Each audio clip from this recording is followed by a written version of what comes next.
Hi guys, tonight we step off a creaking wagon and into a winter so sharp it feels like it could ring if you tapped it with a spoon.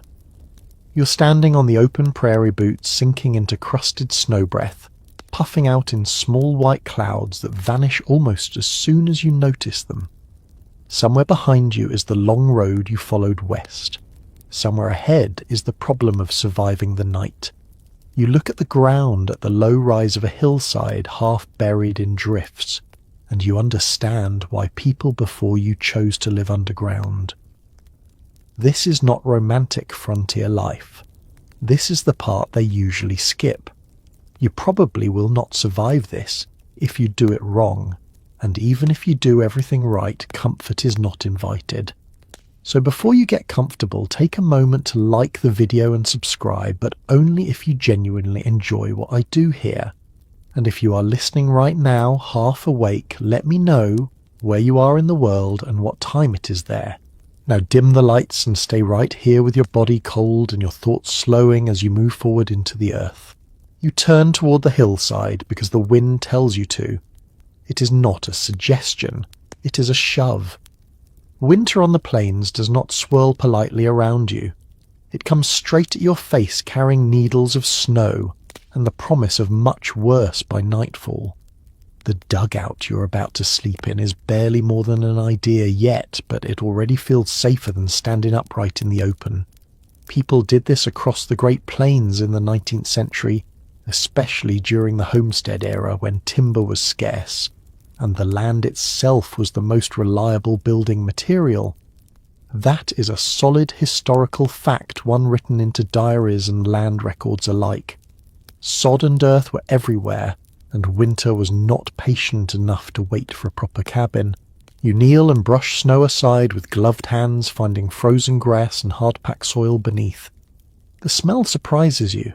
Even through the cold, there's a damp mineral scent sharp and clean like rain that never quite falls. You imagine cutting into this slope, carving a shallow cave just deep enough to block the wind. The idea feels desperate but also strangely logical. Underground, the temperature does not swing as wildly. The earth holds on to warmth the way a blanket holds on to sleep. Historians still argue whether dugouts were chosen more for speed or for insulation, but standing here with your ears stinging speed feels like the honest answer. You start to dig, or at least you imagine it now, the scrape of a shovel ringing dull against frozen ground. Each strike sends a vibration up your arms. The cold turns your muscles stiff, and you have to pause more often than you want. There is a rhythm to it, though. Scrape, lift, toss. Scrape, lift, toss. Snow crunches under your boots as you clear space for a doorway that will never quite seal. Somewhere nearby, maybe a mile off, a coyote yips thin and sharp, testing the evening. Sound travels far in winter, and it makes you feel smaller than you already are. As the hole deepens, the wind fades. Not completely, but enough that you notice the difference. That is the first small victory. You lean into the cut-earth shoulders, brushing soil walls, and the world narrows. The sky still there behind you, pale and enormous, but your focus is now the shape of shelter. Dugouts were often just one room, sometimes no bigger than a modern bedroom, sometimes barely tall enough to stand. You're not building a home, you're building a pause button. There is a quirky detail people sometimes forget.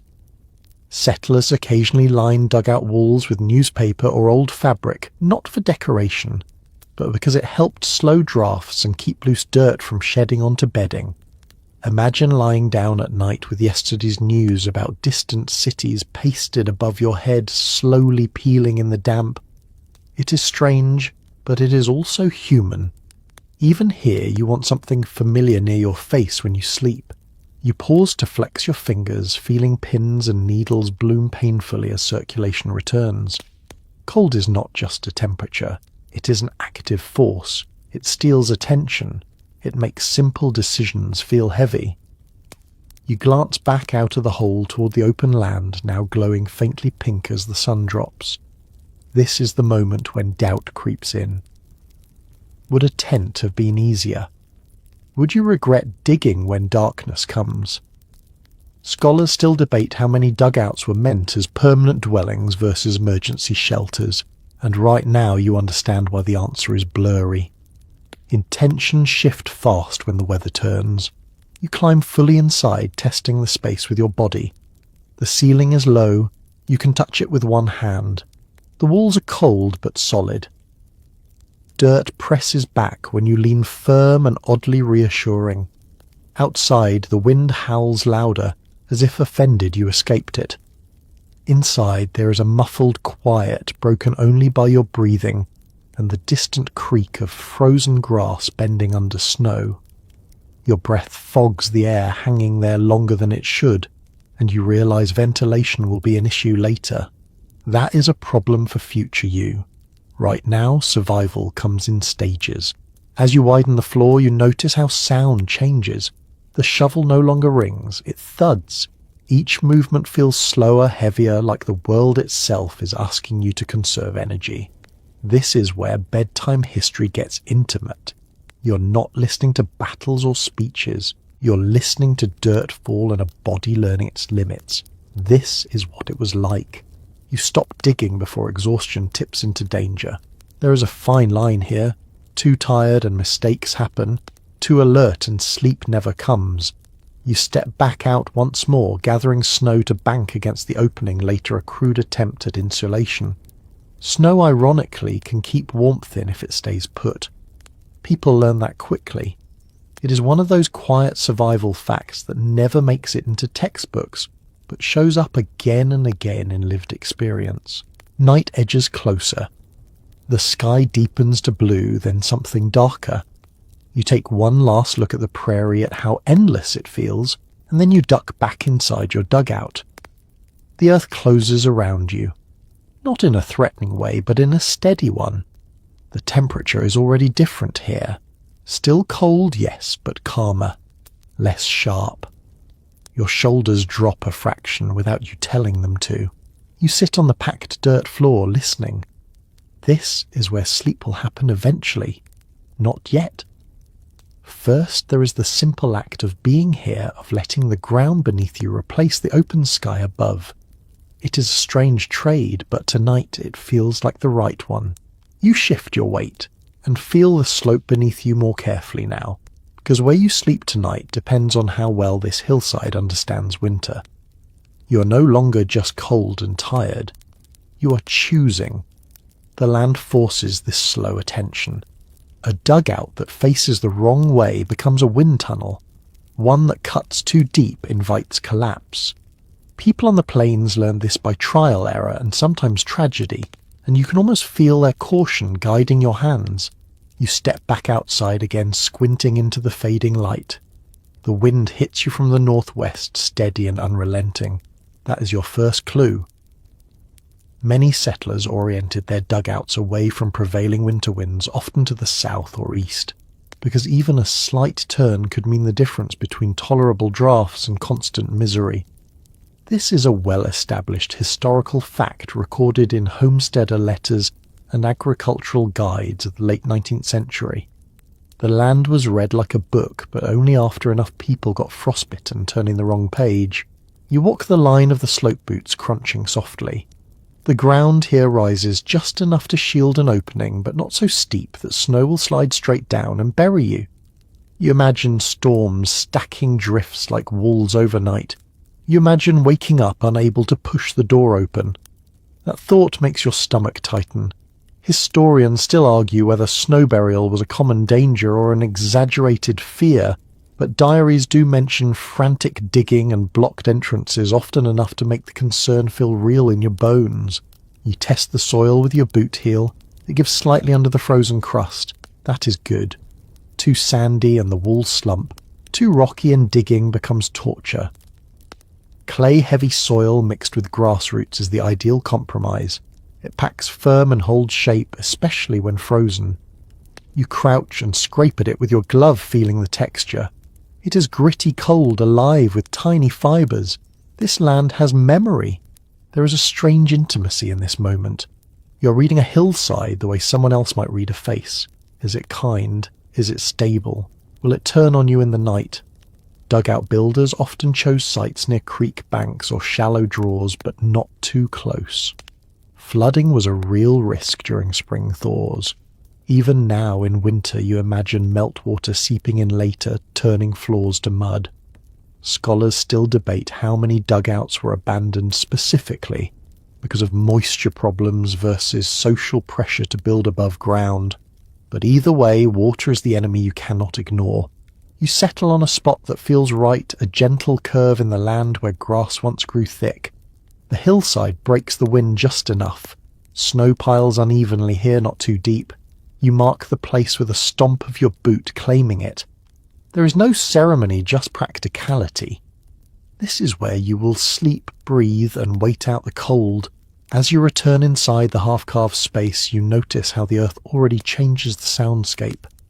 Outside, the prairie moans. Inside, it hums, low, dull, almost comforting. This is one reason people stuck with dugouts longer than expected. Noise softened. The world felt less sharp. That is not something you appreciate until you have lived with constant wind. You begin to shape the interior with intention now. The back wall curves slightly, following the natural line of the slope. Flat walls look tidy, but curved ones distribute pressure better. That is a small engineering truth learned long before anyone wrote it down. You do not call it engineering, you just know it feels stronger this way.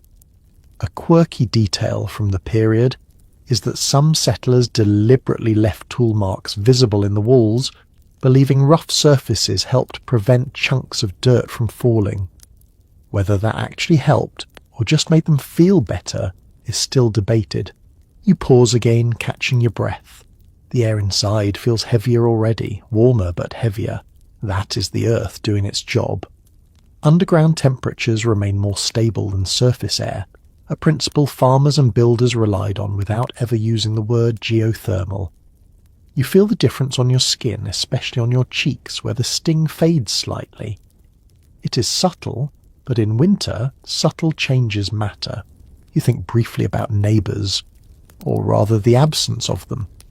Dugouts were often built in clusters during early settlement, especially in new townships, but winter scattered people. Distance grew, storms erased tracks. Choosing the right hillside was not just about comfort. It was about visibility too. You want to be sheltered but not invisible. If something goes wrong, you need someone to find you. Historians still argue whether isolation contributed significantly to winter mortality on the plains, but the loneliness itself is undeniable. You scrape away more soil near the entrance, angling it slightly downward. This creates a shallow lip that can catch drifting snow and melting water before it reaches the floor. It is not perfect. Nothing here is. But it is thoughtful. These small choices stack up the way good sleep habits do. You are building conditions, not guarantees. Outside, the light drains faster now. The sky turns that deep indigo that feels almost soft like velvet pulled tight over the world. A few stars appear, sharp and cold. You feel time stretching. Evening chores slow. Movements become deliberate. Inside the dugout, you sit back on your heels and listen to your heartbeat settle. There is an old debate among scholars about whether dugouts were psychologically harder than physical shelters like tents or cabins. Some argue the lack of light and low ceilings increased anxiety. Others point to accounts describing a sense of safety, even coziness.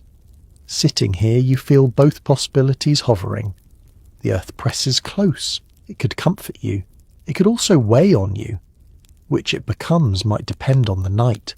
You brush loose dirt from your sleeves, patting the walls as if to reassure them. The surface is cold, slightly damp. You smell clay and grass, a scent that will cling to your clothes and hair. This smell will become normal. People wrote about it without complaint, which tells you something about adaptation. The human nose gives up arguing eventually. You crawl toward the entrance once more, adjusting the angle of the opening. You imagine how snow will drift, how the wind will skim past instead of plunging straight in. This is not instinct. It is learned knowledge passed quietly from one settler to another. Turn it this way, not that way. Trust the wind. distrust the weather report because there is none. You settle back inside, satisfied enough. Not confident, just satisfied. That is the best winter offers. You sit in the dimming space, the walls already fading into shadow, and feel a small sense of alignment. The hillside is not fighting you. That feels like a gift. Soon you will worry about the roof, about fire, about sleep itself. But for now, the choice of place is done. You let that decision rest. The land has accepted you, at least provisionally, and as the cold deepens outside, you feel the earth hold steady around you, waiting for the next step. You know the ground will only get harder from here, so every scrape matters. Winter is already tightening its grip, and you can feel it in the way the soil resists your shovel. This is why so many settlers dug their shelters before the first deep freeze, racing the season the way sailors race storms. Once the frost set in fully, the earth could turn as unyielding as iron. You picture men and women swinging picks in numb frustration, sparks sometimes flying when metal struck stone. That image alone is enough to keep you moving now. You lean into the work again, shoulders hunched, breath steady and loud in your ears. Each scoop of dirt feels heavier than the last, not because it weighs more, but because your body is beginning to measure its limits. The sound of digging is oddly soothing. Thud! Scrape! Thud! It becomes a rhythm that pushes away other thoughts. There is a practical calm in repetitive labour, especially when the alternative is standing still and freezing. This urgency is not just imagined. Historical accounts from the Great Plains mention that once the ground froze, solid construction projects could be delayed for months. That is a mainstream fact noted in agricultural bulletins and settler diaries alike. Winter did not negotiate. It simply arrived, and anything unfinished stayed unfinished. Dugouts dug too late were shallow, cramped, and sometimes dangerously unstable. You stop to rub your hands together, feeling heat spark briefly before fading. Your gloves are stiff fingers, clumsy inside them. You flex anyway. Keeping blood moving is as important as digging. Cold creeps in when you pause too long. It is patient, and it never forgets where you're weakest. As you carve deeper into the hillside, the temperature changes again. Not dramatically, but enough that your breath does not hang quite as long. The earth insulates by default. Even a few feet in the difference is noticeable. You feel it along your neck and spine, where the wind no longer sneaks in. This is why people trusted dugouts even when they looked crude. They worked. A quirky detail from the era is that some settlers timed their digging for warmer afternoons, even in winter, believing the slight thaw made soil easier to manage. Whether this actually helped, or simply made the work feel more hopeful, is still debated. But you find yourself subconsciously waiting for moments when the sun softens the edge of the cold. Hope is a tool too. You widen the space slowly, careful not to undercut the ceiling too much. A dugout collapse was a real fear. Earth that seems solid can betray you if its support is removed in the wrong order. People learn to leave a gentle arch overhead, distributing weight naturally. No diagrams, no math. Just observation and caution passed from one person to another. Historians still argue how often collapses occurred, compared to how often they were simply feared, but the concern shaped every movement of the shovel. You pause again, leaning on the handle chest, rising and falling. Sweat prickles at your temples despite the cold. That is a dangerous mix. Damp clothing steals heat fast. You wipe your brow with your sleeve and force yourself to slow down. Rushing leads to mistakes. Mistakes lead to cold nights you cannot afford. The smell inside the dugout deepens as more soil is exposed. It is richer now, almost sweet in places like roots and old grass releasing their last breath. You did not expect that. It makes the space feel alive, less like a hole and more like a burrow. Animals know something about this. You think of prairie dogs and badgers, how they survive winters underground. while the surface world becomes hostile. There is a quiet humility in copying them. You scoop dirt into piles near the entrance, planning to use it later for reinforcement. Nothing goes to waste here. Even frozen clods have a purpose. You imagine stacking them against the walls, packing them tight. This is not architecture as taught in schools. It is problem solving under pressure. There is an ongoing scholarly debate about whether dugouts should be considered temporary shelters or a legitimate form of early prairie architecture. Some historians argue they were a stepping stone to cabins and houses. Others point out that many families lived in them for years, raising children, hosting guests, and enduring multiple winters. As you dig arms aching, you understand how a temporary solution can stretch into permanence when it keeps working. You adjust the floor, next levelling it as best you can. A sloped floor might drain water, but it also makes sleeping miserable. Too flat and moisture pools. You compromise angling it just enough to guide meltwater away from where you will lie. This kind of decision feels small now, but later, when you're half asleep and cold, it will matter a lot. The light from outside dims further and shadows stretch along the walls. You realise how quickly daylight disappears in winter. One moment you have time, the next you're guessing at shapes. Settlers often worked by lamplight, even while digging, but that came with risks. Open flames underground were never simple. Smoke, oxygen, fire, all things to manage carefully. You step back inspecting the space. It is still rough, but it is deeper now. You can crouch without brushing the ceiling. You can imagine lying down here, body curled, breath steady. That thought brings a strange mix of relief and dread. Relief because you are closer to rest. Dread because rest here is never guaranteed. A fringe tidbit from the period is that some dugout builders left small niches in the walls, shallow shelves carved directly into the soil. These held candles, tools, or personal items like photographs. The earth itself became furniture. You consider carving one, then decide to wait. One thing at a time. You take another short break, sitting on the cold floor back against the wall. The earth presses firm and unyielding, but not uncomfortable. You listen to the outside world again. The wind has shifted slightly, carrying a low whistle across the prairie. Snow skitters along the surface, a sound like dry leaves. It feels far away now, muted by the slope and the depth of your shelter. You think about time, how digging compresses it. Minutes stretch, hours blur. This is labour that pulls you fully into the present. There is no room for long-term planning when your hands are cold and the sun is going down. That focus is exhausting, but it is also grounding. You are exactly where you are. You stand again and take a few final scoops, stopping when your arms begin to tremble. That is your cue. Pushing past it would only invite mistakes. You smooth the walls with the flat of the shovel, tamping loose dirt back into place. The surface firms under pressure, cool and solid. This is as good as it gets for now. You step back toward the entrance, dirt clinging to your clothes. You look at what you have made, not impressive, not comfortable, but real. A space carved from urgency and care. The freeze is coming, but you have beaten it back for one more night. As darkness settles fully outside, you retreat into the dugout, letting the hillside swallow the last light. The digging is done, at least for now.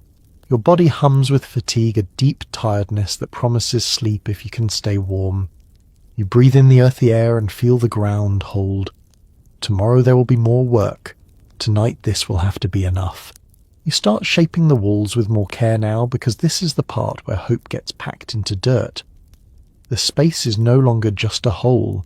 It is becoming something you will trust with your sleep. You press the shovel blade flat against the soil and smooth it, pushing loose grains back into place. The wall firms under pressure, cold and slightly damp like clay waiting to be fired. Every motion feels deliberate, almost gentle. Rough walls shed dirt in the night. Solid ones stay quiet.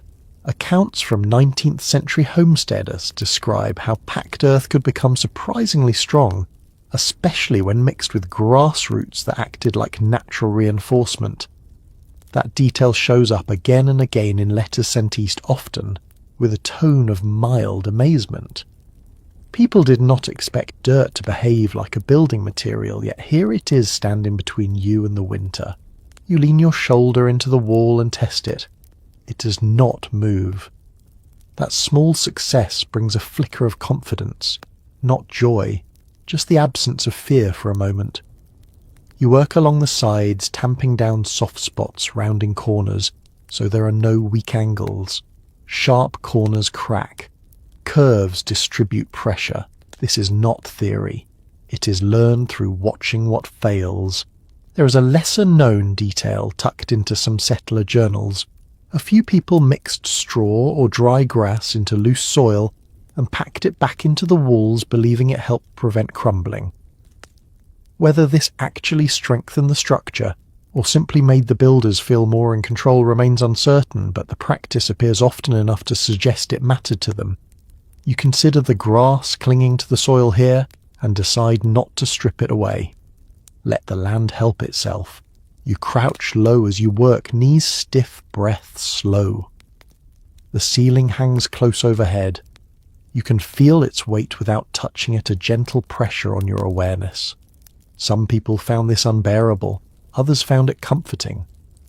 Interpretations still differ among modern historians about whether living underground increased anxiety or reduced it by offering protection. Right now, you feel both impulses tugging at you. The earth presses close and you have to remind yourself it is meant to. The smell inside the dugout deepens as the walls smooth. It is no longer sharp dirt. It is something warmer, like old rain soaked into soil. This smell will cling to you. Clothes, hair, blankets. People wrote about it without much complaint, which says more about adaptation than enthusiasm. When survival is the goal, comfort standards shift quietly. You pause to listen. The wind outside has risen again, a steady low roar sliding over the hillside. Inside, the sound dulls to a murmur. This is one of the unspoken benefits of dugout living. Noise loses its edge. Thunder becomes a thump. Wind becomes breath. That quiet seeps into your body whether you want it to or not. You smooth the back wall last because it will be closest to where you sleep. You imagine leaning against it, head resting near the packed earth. You want it firm. You want it predictable. There is a strange trust involved here, trusting something that could collapse if treated poorly. That trust is built stroke by stroke. You take a moment to check the floor again. Loose dirt gets scraped away, then tamped down. You use your boots, pressing heel to toe, compacting the surface. It becomes harder underfoot, less dusty. This matters. Dust gets into bedding. Dust gets into lungs. Dugouts were notorious for being dusty in dry weather and muddy and wet, a contradiction that frustrated settlers endlessly. The balance was hard to maintain. There is an unresolved question among researchers about how often dugout walls were repacked and maintained. Some evidence suggests people did it regularly, smoothing and reinforcing after storms or freezes. Other accounts imply neglect, with walls left to shed and slump until spring. You suspect the truth depended on energy levels and morale. When you're cold and tired, maintenance feels optional until it becomes urgent. You straighten slowly, stretching your back. Muscles protest, but the ache is manageable. This is a working ache, not an injury. You rub your hands together again, feeling warmth bloom briefly. The cold never fully leaves. It just waits. Light from the entrance has dimmed to a bluish glow. Outside, evening has given way to night. You will not do much more digging or shaping now. Darkness changes priorities. You run your hand along the wall one last time, feeling for loose spots. It holds. That is enough. An odd habit mentioned in a few personal accounts is that some settlers mark the date of completion by scratching it into the wall with a nail or knife. A private milestone hidden from view. You consider doing the same, then decide against it. You will remember this night without carving it into the earth. You sit back against the wall, letting your body rest. The dirt is cold through your clothes, but steady. The dugout feels quieter now, more settled. As if it knows what it is meant to be. You breathe slowly, matching the rhythm of the space. Outside, snow begins to fall again. You can hear it faintly, a soft hiss against the ground. Inside, the walls hold firm, packed with your effort and the weight of expectation. This is not comfort yet, but it is progress. The earth around you feels less like a threat and more like a barrier. That shift matters. You close your eyes briefly, testing how it feels to sit in the dark. Your other senses sharpen. The smell of soil, the muted sound of wind, the pressure of packed earth at your back. This is where sleep will come later if you allow it. For now, you simply sit, letting the dugout settle into its shape and into your awareness. The walls are done. The hope is packed in. What comes next will decide how the night unfolds. You look up because everything now depends on what goes above your head. Walls can forgive a lot. A roof cannot. The space you carved feels steady, but without cover it is just a pit waiting to fill with snow, wind and regret. You step back outside, neck craned toward the darkening sky, and feel the cold settle again on your face. This is where winter reminds you who is in charge. People living on the plains often built dugout roofs from whatever they could gather nearby. Period descriptions talk about cottonwood poles, fence rails, or even wagon parts laid side by side, then covered with brush grass and thick layers of sod. Timber was scarce in many regions, so ingenuity filled the gaps. This is not folklore. It is recorded in homestead claims and personal letters that mention roofs sagging, leaking, or in rare cases giving way entirely. You drag a few rough poles into position, their surfaces slick with frost. They're heavier than you expect, not just in weight, but in consequence. Each one must carry part of the earth above. You angle them carefully across the opening, spacing them close enough that nothing can slip through. Too far apart and the ceiling caves. Too close and you waste strength you cannot spare. Inside the dugout again, you brace one end of a pole into a shallow notch you carved earlier. It settles with a dull thump. The sound makes your shoulders tense, but the wall holds. You test it gently, pressing upward. Solid. You move to the next, repeating the process, your breath loud in the confined space. This is slow work, careful work, the kind that keeps you alive.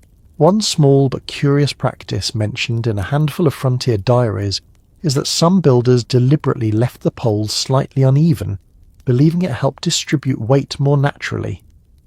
Whether that belief had any real structural benefit remains unclear, but you find yourself instinctively avoiding perfect alignment. Perfection feels risky here. Irregularity feels forgiving. You climb out again to add the next layer. Brush grass whatever you can pull from beneath the snow. Your gloves snag on brittle stems. The smell of dried vegetation rises faint but comforting. This layer matters more than it looks. It keeps dirt from sifting down between the poles and raining onto your bedding later. Many settlers complained about waking to grit in their mouths when this step was rushed or skipped. As you pile material on the roof begins to disappear under your hands. What was once an opening becomes a mound. You shovel dirt on top, packing it carefully, patting it down with the flat of the blade. Each scoop adds weight. Each scoop adds insulation. You feel the contradiction keenly. The roof must be heavy enough to seal, but not so heavy it collapses. There is disagreement among historians about how thick dugout roofs typically were. Some sources suggest a foot or more of packed earth. Others argue most were thinner, especially when built quickly. Standing here, muscles aching, you understand why thickness varied. You stop when your arms tell you to. Survival often listens to the body more than to ideals. You crawl back inside to inspect from below. The ceiling is low now, closer than before. You can reach up and touch the poles. They feel cold, rough. You press gently. Nothing shifts. That brings a slow exhale you didn't realize you were holding. The space feels more enclosed, but also more secure. The earth above muffles sound even further. The wind outside fades to a distant presence. An odd detail found in a few personal accounts is that some people painted their roof poles with lime or whitewash, partly to reflect light, and partly to discourage insects. Whether insects were truly a problem in winter dugouts is questionable, but the desire to control the environment extended even here. You have no paint. You make do with darkness. You sit back on your heels and look up at the ceiling, imagining snow piling on top as the night goes on. The idea is unsettling, but also oddly reassuring. Snow adds insulation. Snow presses everything tighter together. The roof becomes part of the land again disguised. From a distance, no one would know you are here. There is still uncertainty among researchers about how often dugout roofs failed during winter storms. Some accounts describe terrifying collapses. Others suggest such events were rare and often exaggerated later. You suspect memory sharpened fear over time. Sitting here now, you feel the weight above you and choose to trust your work. You reach up and brush loose dirt from a pole, watching it fall in a thin line to the floor. That small cascade makes your heart jump, then settle. This is the rhythm of living here. Constant awareness, constant adjustment. The space is darker now, the only light a faint blue glow from the doorway. The roof blocks the sky completely. You feel a shift inside yourself as well. Outside is no longer an option. This is where you will sleep. You crawl toward the entrance and begin banking snow and dirt around the edges, sealing gaps as best you can. Cold air sneaks in anyway, but slower. You can feel it on your ankles, a reminder that perfection is not required, only improvement. When you finally sit back inside, roof finished, the dugout feels different. Smaller, yes, but finished in a way that matters. The ceiling holds. The walls stand. The earth presses down and around you, firm and quiet. You lean back and let your neck relax. This roof, imperfect and heavy, is the line between you and the winter sky. It will creak. It will shed dirt. But for tonight it holds. And that is enough to let your body begin to slow. You crouch near the opening and study it the way you would study a wound, because this is where the cold will try to get back in. The doorway sounds simple until you realise it is just a hole you keep reopening every time you move. Too wide and wind rushes through. Too narrow and you bruise your shoulders every entry and exit. You breathe out slowly, fog drifting forward, and begin shaping the edges with care. Many settlers oriented their dugout entrances deliberately, often turning them away from prevailing winter winds. Letters and land reports from the plains mention this choice, often sometimes with regret when it was done wrong. A poorly aimed doorway could make the inside colder than the open air, turning the shelter into a funnel for misery. You angle yours slightly, using the curve of the hillside to break the wind before it reaches you. You scrape and smooth the sides rounding them, so drifting snow is more likely to pile up outside than spill in. Snow, when it stays put, is a surprisingly good insulator. This is one of those practical truths people learned by living through winters, not by reading manuals. You pack dirt along the lower edge, forming a shallow threshold that catches meltwater. Your boots scuff the ground as you test it, stepping in and out, feeling where cold air slips through. Inside, you pause and listen. The difference is subtle, but real. The wind no longer whistles straight through. It slides past instead, like water diverted by a stone. That small change eases the tightness in your chest. Control, even partial, feels powerful here. There is a curious habit noted in a few frontier accounts, where people hung blankets or hides over their dugout entrances, weighted at the bottom with stones. This created a flexible barrier that moved when you passed, but settled back into place afterward. Whether it stopped much cold is debatable, but it certainly reduced drafts. You imagine pushing through heavy fabric in the dark, feeling its familiar weight brush your face. Comfort sometimes came from texture as much as temperature.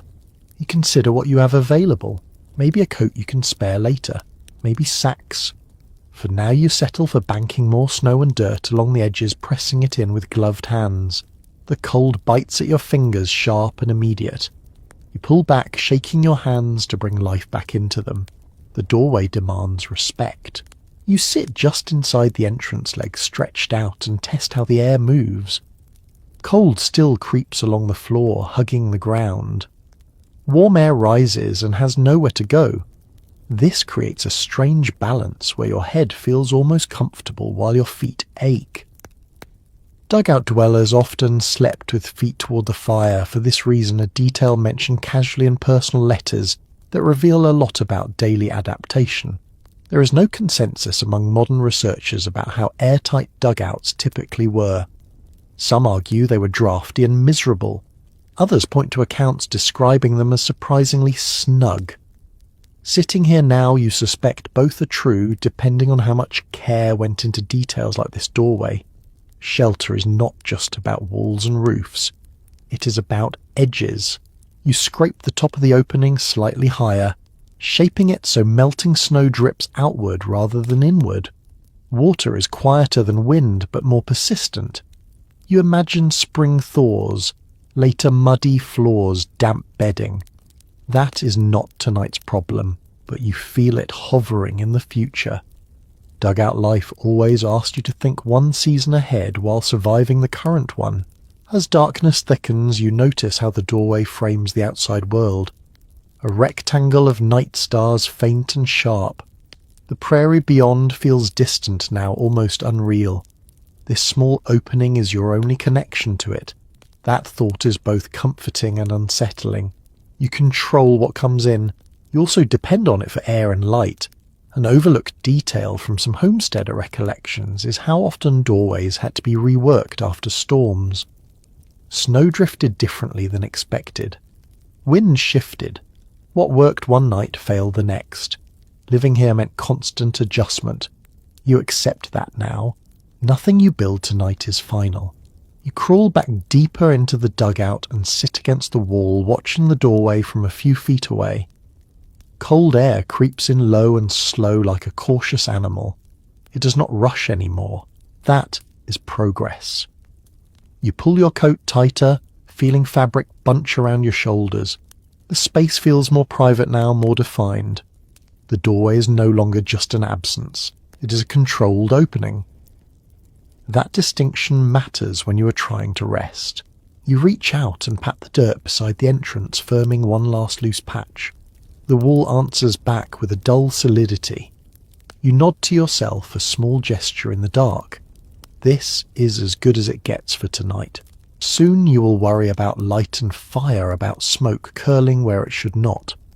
But for this moment you let your attention settle on the doorway, satisfied that it will not betray you immediately. The wind outside continues its long argument with the prairie. Inside you sit quietly, letting the earth hold the line. You kneel in the half-light and realize how dark underground night really is. Outside, even winter darkness has stars, moon, glow a sense of space. In here, darkness settles thick and close, pressing against your eyes, until you blink just to reassure yourself they're still open. If you're going to stay awake much longer, you need light. If you're going to stay warm through the night, you need fire. And those two needs do not cooperate easily. You clear a small patch of floor near the doorway, scraping it down to bare-packed earth. Fire indoors is always a negotiation. Too close to the centre and smoke fills the space. Too close to the wall and heat cracks the soil or ignites something you cannot put out. People living in dugouts often relied on very small fires, sometimes no more than glowing coals, because anything larger quickly made the air unbreathable. Old farm journals describe eyes, stinging lungs, burning and headaches that lingered long after the flames died down. You arrange a few scraps of wood, whatever you managed to gather earlier. Thin sticks, brittle and light. Fuel is precious here. Trees are distant, scattered. On the plains, firewood was hauled miles or substituted with anything that would burn. That reality shaped every decision about warmth. You strike a match, shielding it with your hand. The flare is sudden, bright, almost shocking in the dark. For a moment the dugout walls glow orange, every curve and tool mark revealed. The fire catches reluctantly, licking along the dry fibres. You blow gently, careful not to scatter sparks. Smoke curls upward, immediately pooling beneath the low ceiling before drifting toward the doorway. You watch it closely. Smoke is not just annoying, it is dangerous. People wrote about waking dizzy, confused or sick after sleeping with a fire smouldering too long. Some never woke at all. That risk haunted winter nights. You sit back on your heels and observe. The flame is small, obedient for now. The light it casts is warm and uneven shadows dancing along the walls. The dugout feels suddenly alive, like a shelter instead of a hole. You understand why fire mattered beyond heat. It pushed back the dark. It gave the space edges you could see. There is a strange note tucked into a few personal letters where settlers mention preferring fires near the doorway even though it meant colder feet. The reasoning was simple. Smoke escaped more easily, fresh air followed, warmth was sacrificed for breath. Sitting here watching the smoke slide out in a thin grey ribbon, you find yourself making the same choice without thinking. The smell of smoke mixes with earth, sharp and dry. It clings to your clothes instantly. You will smell like this for days. People at the time accepted it as normal, the scent of winter survival. There is no perfume strong enough to cover it, no soap that fully removes it. Smoke becomes part of you. You hold your hands out toward the flame palms open. Heat blooms slowly, painfully at first, then settles into a deep ache. Fingers stiff from digging begin to bend again. You rotate your wrists, feeling circulation return. This small comfort feels enormous after hours of cold. Not everyone agreed on how best to manage indoor fires. Some accounts praise carefully built stone or clay hearths carved directly into dugout floors. Others describe nothing more than a shallow pit scraped into the dirt. The written record offers no single answer, only variations shaped by materials, knowledge and luck. You have no stones, no bricks. You have dirt and attention. It will have to do. You keep the fire modest, feeding it sparingly. Flames rise, then you pull back, letting them settle into glowing embers. This is how heat works here. Slow, patient. Too much too fast invites trouble. You remember reading that some families cooked entirely outdoors in winter just to avoid filling their dugouts with smoke. Tonight you are not cooking. You are only surviving. Light flickers across the ceiling, illuminating the roof poles. Shadows stretch and shrink as the fire breathes. You catch yourself staring, hypnotized. Fire has that effect. It draws focus inward, narrows thought. In a place like this, that narrowing is a relief. There is only warmth, light breath. There is disagreement among modern interpreters about how smoky dugouts truly were. Some descriptions paint them as nearly unbearable. Others describe them as manageable with experience. Sitting here now, you suspect both are true depending on patience. A rushed fire punishes you. A careful one rewards restraint. You notice condensation forming where warm air meets cold earth. Tiny droplets appear, glinting in the firelight. They cling to the walls, then slide slowly downward. Moisture is a constant companion underground. It dampens bedding. It chills bones. Some settlers spread ashes along floors to absorb moisture, a small trick passed quietly between neighbours. You make a mental note, though, tonight you have no spare ashes. The fire settles into a low glow. You let it. This is not a blaze meant to dominate the space. It is a companion, a presence. You inch closer, careful not to crowd it. Your knees warm, your face flushes. Behind you the dugout remains cool, holding onto the cold the way it holds onto silence. You glance toward the doorway. Smoke drifts steadily outward, thinning as it reaches the night air. Stars flicker beyond, indifferent. You feel oddly connected to them through this narrow opening, as if the fire inside and the cold outside are in conversation. One odd solution, mentioned in a few scattered recollections, is the use of twisted hay, or dried animal dung as fuel when wood ran out. It burned hot and fast, though the smell was unforgettable. Whether it was common or only used in desperation is hard to pin down, but the idea lingers. You wrinkle your nose at the thought and hope your scraps of wood last. As the fire dies down, further light fades with it. Shadows deepen. The dugout begins to return to darkness, but not the same darkness as before. It is softer now, edged with warmth. You let the last embers glow while they can, knowing you will not keep this fire through the night. That would be a gamble you're not willing to take. You nudge dirt over the embers, gently smothering them until only faint red points remain. The smell shifts from smoke to warm earth. Silence creeps back in, broken only by the wind outside and your breathing inside. You sit quietly, eyes adjusting. The dugout holds the heat briefly, a gift that will fade but not vanish entirely. You pull your coat tighter and feel the warmth settle into your bones. Light is gone now. Fire is done. What remains is the memory of warmth and the hope it carries into sleep. With the fire gone, the dugout reveals its true personality. Warmth lingers faintly, but what rises to the front now is smell. Not unpleasant, just unavoidable. Damp soil, crushed grass, old roots disturbed from their long sleep. The scent settles into the space the way fog settles into a valley, filling every low place. You breathe it in without choice, and after a few breaths your body stops questioning it. People who wrote about dugout living often mentioned this smell in passing as if it hardly deserved comment. Letters sent back east talk about cold nights, hard work and homesickness, but the smell of earth indoors is treated as background noise. That tells you something.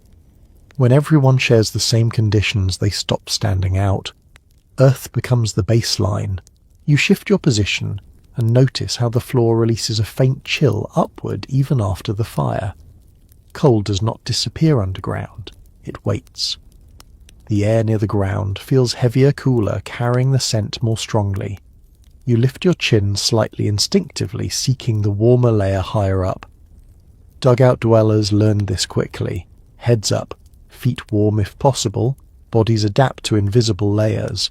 There is a small detail tucked into a few winter recollections where people mention hanging bundles of dried herbs or grasses inside their dugouts, not just for cooking or medicine, but to mask the smell of damp soil.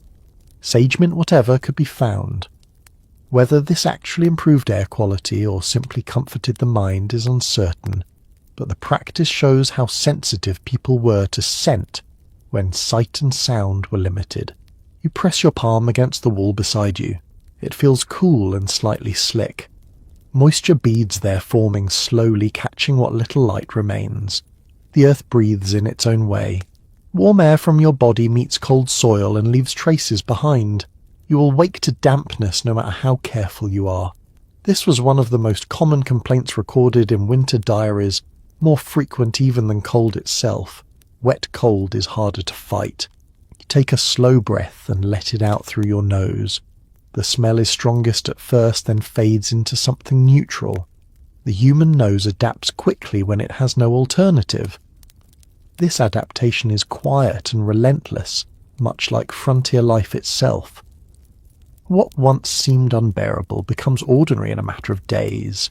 You reach into your pack and pull out whatever fabric you have left, maybe a spare shirt or sack. You lay it down where you plan to sleep, creating a thin barrier between your body and the dirt. It does little for warmth, but it feels important. Clean fabric, even briefly, reminds you of life above ground. Some settlers wrote about spreading newspapers or feed sacks on their dugout floors for the same reason. Not luxury, just separation. The air feels thick, now heavier without the fire drawing it outward. You test it by breathing deeply. It feels safe enough for the moment, but you know it will change through the night. Dugouts needed constant attention to airflow even in winter. Accounts from the time mention people cracking doors or brushing away snow at intervals just to refresh the air. It was a balance between warmth and breath that never fully resolved. There is ongoing disagreement among those who study frontier housing about how unhealthy dugout air truly was. Some medical reports from the period link underground living to respiratory issues. Others suggest those problems were more closely tied to smoke and overcrowding than to the dugouts themselves. Sitting here alone with the fire out and the doorway partly open, you feel the air settle into something tolerable, if not fresh. You shift again and hear a faint sound, almost like a whisper. It takes a moment to realize it is the walls themselves. Tiny movements as soil contracts in the cold, barely audible, but constant. The dugout is not silent. It just speaks softly. This sound becomes part of the night, something you will stop noticing after a while. Your clothes smell of smoke now layered over earth. It is a sharp combination, but oddly grounding. People often associate scent with memory, and this smell would have marked winters for those who lived here. Years later, a whiff of damp soil or wood smoke could bring it all rushing back. Cold nights, low ceilings, the sense of being held by the land. You lean back and let your shoulders relax. Tension drains slowly, not because conditions have improved, but because fighting them no longer helps.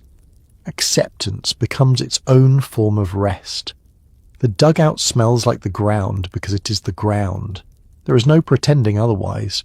You notice how the smell changes slightly as the night deepens. Cooler air carries less moisture. This scent sharpens, becomes cleaner, almost metallic. Snow outside absorbs sound and scent alike, creating a kind of vacuum. Inside, everything feels contained, sealed in with you. One peculiar habit mentioned in a handful of personal notes is that some people sprinkled sand or fine gravel along their dugout floors to reduce mud and odour. It helped with traction and absorbed some moisture, though it also made sleeping rougher. Comfort was always a trade. You imagine the grit under blankets and decide you would rather deal with damp than abrasion. You draw your knees closer to your chest and tuck your chin down.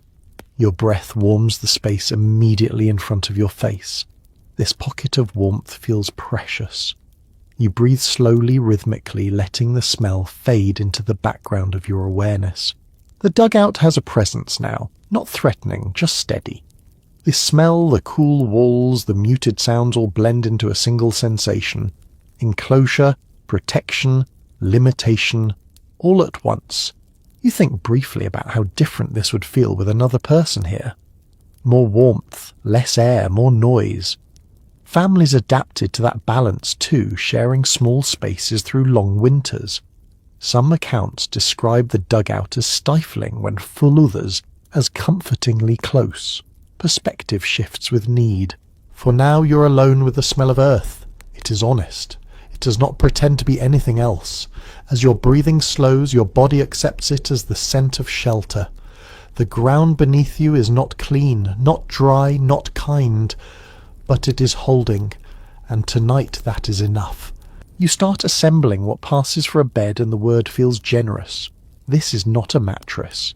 It is negotiation between cold ground and tired bones. You pull together what you have hay-spare clothing, maybe a blanket that has already seen too many winters. Each layer is chosen with care, not for comfort but for separation. Even an inch between you and the dirt matters more than softness ever could. Settlers across the plains relied heavily on hay and straw for bedding during winter, especially in sod houses and dugouts. Farm records and household inventories from the period often list straw not just for animals, but explicitly for sleeping. It trapped air-added insulation and could be replaced when it grew too damp.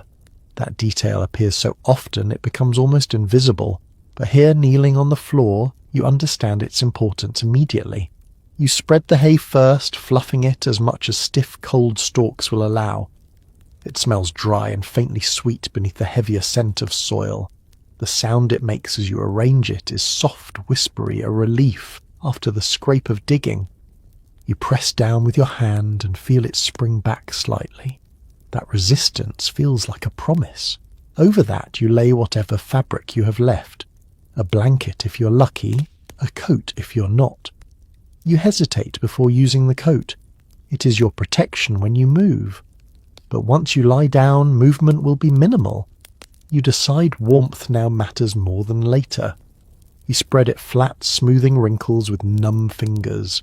There is a small but telling detail in some winter letters where people describe stuffing spare clothing into cracks or using it as padding beneath their hips and shoulders. Clothes were not just worn. They were tools. Nothing had a single purpose.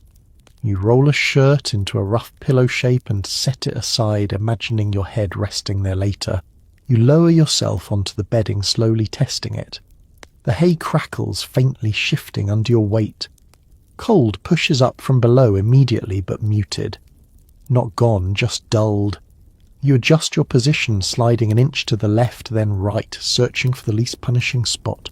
Sleep here is about compromise. You lie on your side, first knees drawn slightly toward your chest. This position keeps your core warmer and reduces contact with the ground. People slept this way instinctively long before anyone talked about sleep posture. Your body curls in on itself, conserving heat. You pull the blanket or coat up around your shoulders and feel fabric brush your chin. The dugout ceiling looms close above you now. Lying down makes the space feel larger in one way and smaller in another. Your eyes track the roof poles, barely visible in the darkness. Shadows cling to them, unmoving. You remind yourself they are solid. You already tested them, still trust comes slowly. There is disagreement among historians about how well people actually slept in dugouts during winter. Some accounts describe deep, heavy sleep born of exhaustion. Others mention constant waking, shifting to chase warmth, listening for sounds. Both can be true.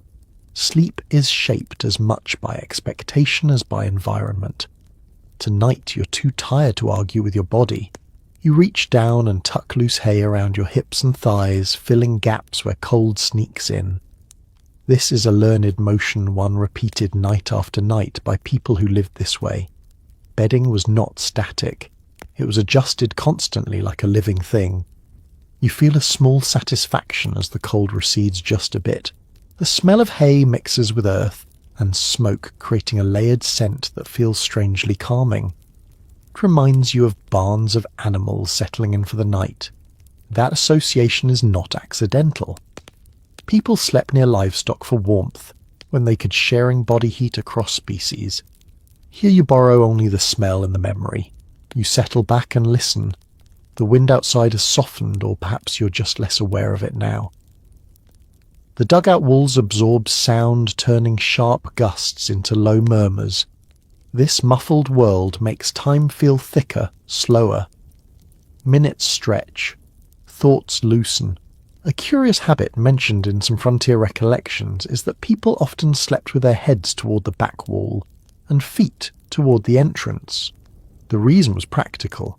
Fresh air entered near the door and smoke lingered higher up and farther back. Positioning mattered. You adjust slightly, aligning your body with this logic. Your feet feel colder almost immediately, but your breath feels easier. You pull the blanket higher, tucking it around your neck. Fabric rustles softly. The sound feels loud in the quiet space, then fades. You focus on your breathing, slow and deliberate. In through your nose, out through your mouth. Each breath warms the air just in front of your face. There is no single answer among researchers about whether bedding materials made a significant difference in dugout warmth. Some argue insulation mattered less than overall shelter design. Others point to detailed accounts describing specific combinations of hay hides and blankets that improve sleep dramatically. Lying here now, you're firmly on the side of anything helps. Your body begins to sink slightly into the bedding as it compresses under your weight. This creates a shallow nest holding warmth closer.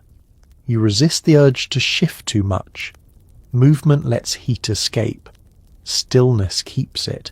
You close your eyes and feel the ceiling just beyond your vision. The earth above you is quiet, heavy, reliable. That thought steadies you. You're not exposed to the sky tonight. Snow can fall, wind can scream. You're tucked into the ground like a seed. Your fingers curl and uncurl, once then relax. Toes ache faintly, then settle into numbness that is not yet painful. You file that sensation away, something to monitor later. Dugout sleep required awareness even while resting. People learned to wake before cold became dangerous. The smell of hay grows stronger as it warms, releasing oils trapped in dry stems. It is comforting, almost sweet. You breathe it in and let your thoughts wander briefly. You imagine others lying like this across the plains, thousands of small shelters, dotted under snow, each holding a human trying to rest. You shift your head onto the rolled shirt. It is lumpy and uneven, but it lifts your face just enough that your neck relaxes. You sigh quietly. That sound feels too loud, then disappears into the earth. The dugout holds steady. No dirt falls. No pole creaks. Silence settles in layers. This is not the sleep of a soft bed or a warm room. It is a cautious truce between body and environment. You accept the terms. As your breathing slows further, the details blur. The smell fades into background. The cold becomes an idea more than a sensation. Wrapped in hay and earth, you let yourself sink into stillness, knowing that even here, even now, sleep can come. You lie still for a long moment, letting the dugout settle around you, and then you realize how much you are listening. Sleep does not arrive all at once here. It approaches cautiously, testing the space the way you did earlier. Every sound feels amplified, not louder, exactly just closer. The earth presses in, and with it comes a heightened awareness of what moves and what stays still.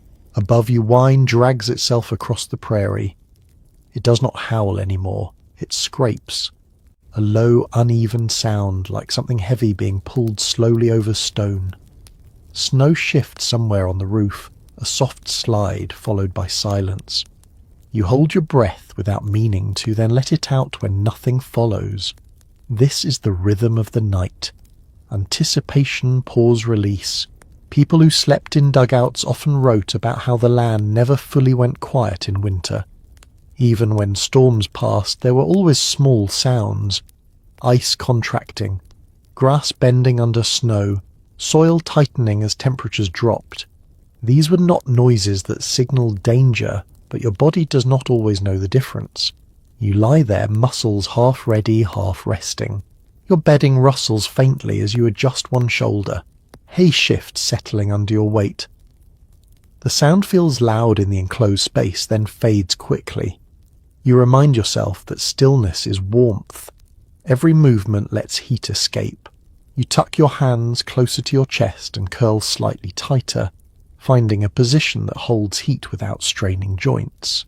The dugout ceiling seems closer now that you are horizontal. You can sense it rather than see it, a presence hovering just beyond reach. Some people found this comforting, like being under thick blankets. Others found it oppressive. Tonight it feels neutral to you, not friendly, not hostile, just there. Your breath fogs faintly in front of your face, then disappears. You fall into a slow rhythm, counting breaths without meaning to. In, out, in, out. Each one warms the small pocket of air you occupy. This pocket becomes your world. Beyond it, cold waits patiently. There is an odd calm that comes from knowing you cannot improve things right now. The digging is done. The roof holds. The fire is out. Bedding is arranged. You have reached the limit of control.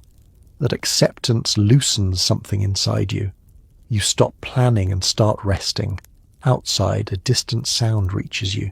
A single sharp yip, then another farther off. Coyotes. Their calls carry easily over snow. People living on the plains were intimately familiar with these sounds, often noting them in journals as markers of nightfall.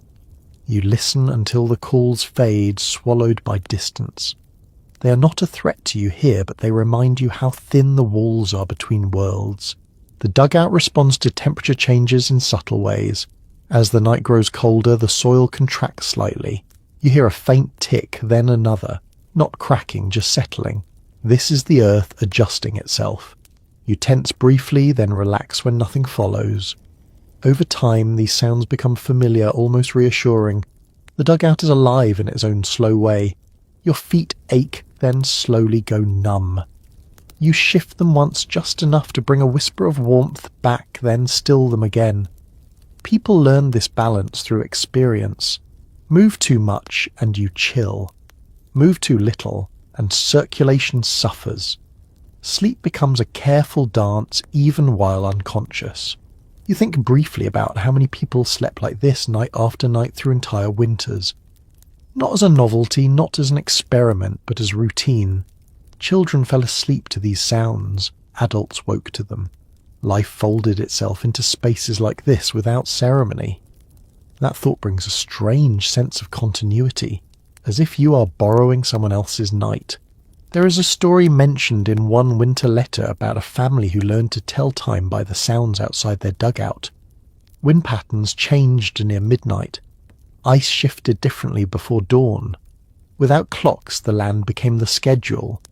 Lying here now, you find yourself wondering how long it has been since you lay down. Time stretches and blurs unmarked by light. Your breathing deepens, muscles soften despite the cold.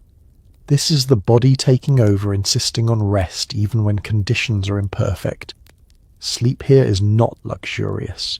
It is functional, a tool for survival. The doorway remains a darker rectangle against darkness. Occasionally a faint glimmer of starlight sneaks in as clouds shift. It is enough to remind you that the world still exists beyond the dirt walls. That knowledge steadies you. You are sheltered, not buried. At some point you notice that the cold no longer feels aggressive. It is present, yes, but not biting. The dugout has done its job. The earth holds temperature more steadily than open air. This was one of the reasons people trusted underground shelters during brutal winters, even when they disliked everything else about them. Warmth here is relative, but relative warmth is enough. You drift closer to sleep, thoughts losing their edges. Sounds blend together. Wind becomes breath. Earth movement becomes background hum. The smell of hay and soil fades into something neutral, almost comforting. Your senses dull just enough to let go. There is a brief moment when you half wake unsure why. Nothing has changed. No sound, no movement. Just the body checking in. You resettle, pulling the blanket tighter around your shoulders. Fabric warms quickly against your skin. Sleep comes in pieces at first. Short stretches of darkness broken by awareness. This is normal here. People wrote about this fragmented rest, about waking often, but still feeling rested enough by morning. Sleep didn't need to be continuous to be effective. It just needed to happen. You let yourself sink again. Breathing slows further. The dugout holds steady. Snow continues to fall outside, softening the world even more. You are wrapped in earth, insulated by dirt, hay, and fatigue. Eventually the listening fades. The sounds do not stop, you simply stop tracking them. Consciousness loosens its grip. Thoughts thin out, then dissolve entirely. For now you are asleep underground, held by the prairie in winter. The night stretches on above you, but you no longer measure it. You rest where the land allows rest, and that is enough. You wake without fully waking the way you do when cold presses its hand against your shoulder. There's no alarm, no sound sharp enough to name. Just a sense that something has changed. The air feels heavier on your face. Your breath fogs longer before fading. Cold has been busy while you slept. You stay still at first, testing the moment. Moving too quickly wastes what little warmth you have built. You listen again, but the night has softened. Wind still moves above you, but it no longer scrapes. It sighs. Snow continues its quiet work, settling into every hollow, sealing the world tighter. The dugout feels more insulated now, the earth wrapped in a thicker blanket than before. Cold behaves differently down here. It does not rush in or strike all at once. It creeps. It finds edges, ankles, fingertips, the hollow at the base of your spine. You feel it exploring patiently, waiting for you to forget it is there. People who lived through these winters learned quickly that cold was not an enemy you fought. It was a presence you managed. You pull your hands closer to your chest, tucking fingers into sleeves. The fabric is cool at first, then slowly warms. Heat moves reluctantly, like a favour granted rather than a right. You breathe steadily, resisting the urge to shiver. Shivering burns energy. Energy is precious. You remember reading how people described cold as something that soaked into the body rather than sitting on the skin. That description feels accurate now. It seeps through layers, through hay, through bones settling deep. This is why winter nights felt longer underground. The cold was not dramatic. It was persistent. Some old medical notes from frontier settlements mention how people slept in short bursts during extreme cold waking, often to adjust bedding or simply move enough to keep circulation going. You understand this now without needing instruction. You flex your toes slowly, then still them again, just enough to remind them you're still here. The walls feel colder when you brush against them, even through fabric. The moisture there has chilled further beads, now slick and icy. You avoid contact shifting inward toward the center of your bedding. The dugout floor feels harder now that your body has compressed the hay. Insulation improves with fluff, not weight. You reach down and pull loose stalks back under your hip, restoring a little loft. Cold also changes sound. Everything feels sharper, more brittle. When snow slides off the roof outside, the sound cracks the quiet like a snapped twig. You tense, then relax when the ceiling does not respond. You remind yourself again that the roof held earlier. It is still holding now. There is a detail mentioned in several winter accounts where people described how the cold made time feel stretched, even warped. Minutes felt long, hours felt endless. Lying here half awake, you cannot tell how long you've been drifting in and out. It could be moments, it could be hours. The dugout offers no clues. You breathe into your hands, warming them, then press them briefly against your thighs. Heat transfers slowly, but it transfers. This is the kind of knowledge people learned without naming it. Body heat was currency. You spent it carefully. There is still no full agreement among those who study frontier survival about how much protection dugouts actually provided during the coldest nights. Some winter temperatures dropped far below anything most people experience today, and survival often depended on layers, food and luck as much as shelter. Lying here now, you feel grateful for every small advantage the earth offers, even if it is not complete protection. Your face feels exposed. You pull the blanket higher, leaving only your nose and mouth free. Fabric brushes your cheeks rough but welcome. You turn your head slightly, finding a position where your breath warms the air without dampening the blanket too much. Moisture freezes fast here. Your thoughts drift briefly unfocused. You imagine the surface above you, moonlight on snow, the vast stillness of the prairie. Underground you are spared the worst of it, but you can sense it all the same. The land presses down with cold weight, but also with steadiness. There is an odd comfort in knowing that the cold is shared. Somewhere nearby, other dugouts, cabins and tents hold other sleepers making the same small adjustments. People waking briefly, shifting, tucking breathing warmth into their hands. Winter binds them together invisibly. Your breathing slows again as your body finds a new equilibrium. Not warm, just stable. The cold stops advancing for now. You let that be enough. Sleep returns not smoothly, but in layers. You drift, wake, drift again. Each time you surface, the dugout is the same.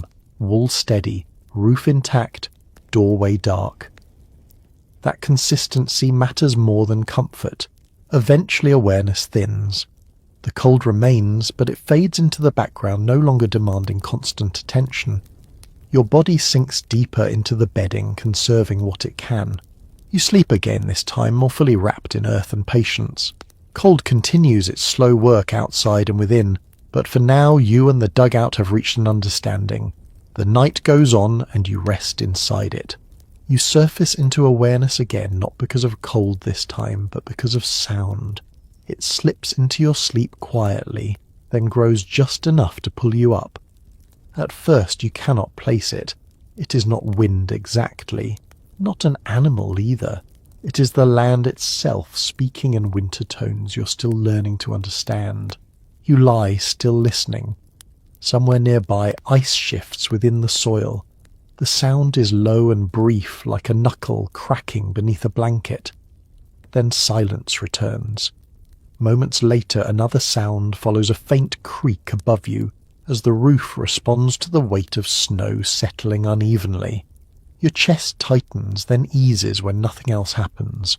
People who live through prairie winters learn to catalogue these noises without realising they were doing it. Journals from the period are full of small descriptions that mean nothing on their own but paint a clear picture together. Boards complaining in the cold, sod sighing, snow whispering as it slid and packed. Night was never silent, it was just restrained. You shift your head slightly on your makeshift pillow. The hay beneath you rustles dry and brittle. That sound feels safe. It is yours. Everything else belongs to the land. You focus on the familiar noises letting them anchor you. Outside, something moves. You hear a soft crunch, then another. Footsteps. Light ones. Too light for a horse, too deliberate for drifting snow. You freeze breath held halfway in. This is where imagination wakes faster than reason. Then the sound stops. A pause stretches. You listen harder, heart thudding. Nothing follows. After a moment you exhale slowly. Probably a fox or a rabbit crossing the drifted ground. Small animals stayed active through winter, their movements etched sharply into the snow. People often wrote about how wildlife seemed closer at night, their sounds carrying farther in the cold air. You remind yourself that the dugout walls packed thick and solid are not easy to breach. Animals tend to avoid enclosed human spaces anyway. Still, your body stays alert for a while longer. Sleep loosens but does not fully return yet. Another sound reaches you more distant. A long low call that rises and falls. Wolves this time. Not close, but close enough to recognise. Their voices echo across the plains, stretching space in strange ways. One voice becomes many, then fades again. You have no fire burning, no light to betray you. The dugout remains just another mound beneath the snow. In letters written during long winters, people often mentioned wolves without fear, just familiarity. They were part of the soundscape, like wind or creaking ice. Dangerous at times, yes, but not constant threats. Listening now, you feel that same uneasy acceptance. The sound belongs out there, not in here. The dugout responds to these outside noises by staying stubbornly quiet. Walls hold. Roof stays firm. The earth does not echo the howls. That separation is important. It tells your nervous system where you are. You roll onto your other side slowly, careful not to disturb your bedding too much. The floor feels colder on this side, or maybe your body is simply cooled unevenly. You tuck loose hay back into place, restoring the barrier between you and the dirt. This movement feels practiced, now automatic. There is a brief sharp sound above you as snow slides off part of the roof and lands outside. It is louder than before, a sudden release. You flinch despite yourself. Then nothing, no collapse, no follow-up, just the quiet settling of the land again. Some people later wrote that this was the hardest part of sleeping underground. Not the cold, not the discomfort, but learning to trust unfamiliar sounds. Every noise feels like a question. Is this normal? Is this the moment something goes wrong? Over time, experience answered most of those questions, but the first nights were always the longest. You focus on your breathing again, slow and steady. The dugout smells faintly of damp soil and hay. That scent is consistent now, unchanged by the sounds outside. Consistency is calming. You let it wash over you. A softer sound follows, barely noticeable. Snow falling from a grass stem near the entrance. A whisper, then nothing. Your body stays relaxed this time. You do not tense. That feels like progress. The night stretches on. Sounds come and go, each one brief, each one resolved by silence. You begin to recognize patterns. Wind first, snow second, land adjusting third. Animals pass through without lingering. Nothing presses against the walls, nothing scratches at the door. Eventually the sounds blur into a single background presence, like distant traffic in a city you no longer think about. Your mind stops tagging each noise as important. Sleep edges closer again. You adjust your shoulders and let your head settle. The dugout holds steady around you, absorbing sound and fear alike. The world above remains active, alive, unpredictable. Down here, things move slowly. Your breathing deepens. Muscles release their last bit of tension. The noises continue, but they no longer pull you upward. They drift past your awareness instead. Wrapped in earth and darkness, you let the night speak without answering it. Sleep returns, carrying you gently while winter continues its quiet work outside. You wake to the quiet shock of cold air on your face, sharper than before, crisp enough that it feels clean. Your eyelashes cling together for a moment when you blink, stiff with frost. It surprises you every time, even though part of you expected it. You breathe out slowly and watch the cloud hang brighter now in the faint grey light leaking through the doorway. Condensation has done its work while you slept. The walls glitter softly, tiny beads of moisture frozen in place, catching what little light there is. When you shift a few of them, release and slide downward, leaving thin, dark trails behind. The earth looks different like this, decorated briefly by the cold. It is almost beautiful if you ignore what it means for your comfort. You sit up carefully, joints protesting. The ceiling feels closer when you move too quickly, so you slow down, letting your head adjust. Cold settles differently when you sit. It drops onto your shoulders like a shawl you did not ask for. You pull your blanket tighter and rub your hands together, feeling stiffness slowly give way to sensation. Breathing feels easier now. The air is colder but fresher. Overnight snow has sealed small gaps around the entrance, quieting drafts, but also changing how air moves. Dugout mornings often felt like this, sharper and clearer than the nights, as if the shelter exhaled everything it had been holding. You inhale deeply, tasting earth and winter together. You reach out and touch the wall beside you. The surface is icy smooth in places where moisture froze cleanly. Your fingers sting immediately. You pull back and tuck your hands into your sleeves, smiling faintly at yourself. The dugout reminds you who sets the rules. As light grows, the space reveals its imperfections. Hay is flattened where you slept, darker where dampness crept in. Your blanket smells stronger now, earth and smoke layered together. You shake it gently, releasing a puff of cold air and dust, then spread it again to dry as much as it can. Drying indoors is a generous word. You're really just giving moisture somewhere else to go. People who live this way learn to read these small morning signs the way others read clocks. Frost on the walls meant the night had been particularly cold. Damp bedding meant you needed more airflow today. Clear air meant the fire had gone out early enough. You take these cues in without naming them, already adjusting your plans. You shift toward the entrance and peer out. The prairie beyond is pale and still, snow stretched smooth and unbroken in every direction. Light reflects upward, filling the dugout with a soft glow that feels almost warm despite the temperature. The world looks quieter in daylight, less threatening. Sounds that felt ominous at night now seem ordinary. You crawl closer and brush snow away from the doorway with your glove, careful not to open it too wide all at once. Cold rushes in, eagerly reminding you that shelter works best when respected.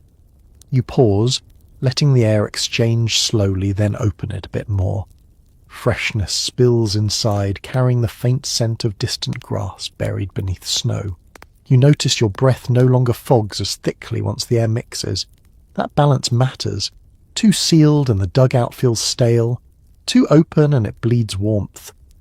This is the quiet work of mornings underground, adjusting invisible lines. A faint crack sounds behind you as a frozen bead of condensation finally drops from the wall and hits the floor. It startles you, then makes you laugh under your breath. Even the earth wakes slowly. You take inventory of yourself. Fingers tingling but responsive. Toes cold but moving. No sharp pain. No numbness that lingers. These checks become habitual. Winter nights taught people to assess their bodies honestly each morning. Pride had no place here. You stretch carefully, rolling your shoulders, bending your knees. The space allows just enough movement if you're mindful. Your breath deepens as muscles loosen. Heat builds, slowly generated from within rather than borrowed from fire.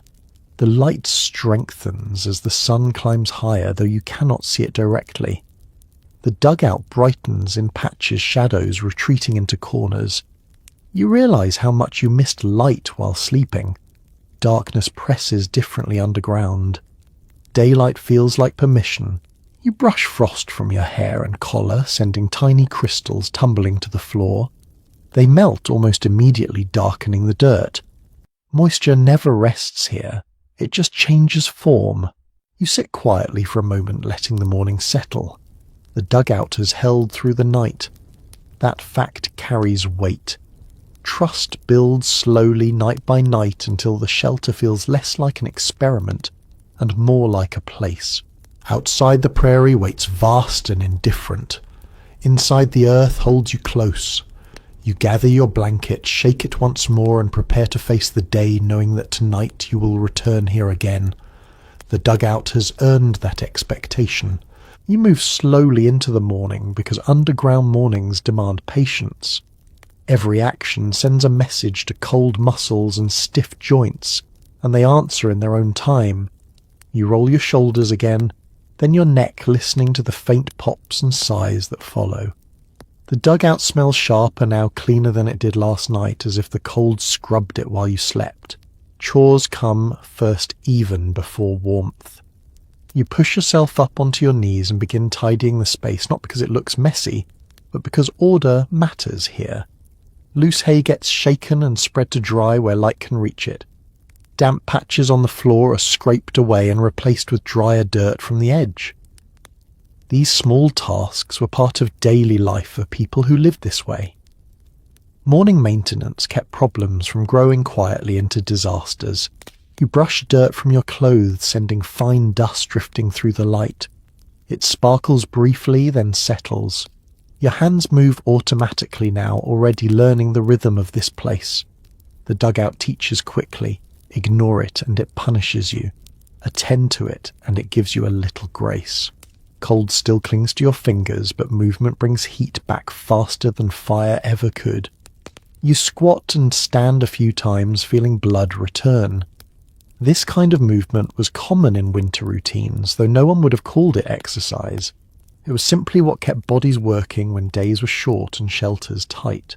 You glance toward the doorway again, checking the snowbank that formed overnight. It has settled firmly, doing exactly what you hoped.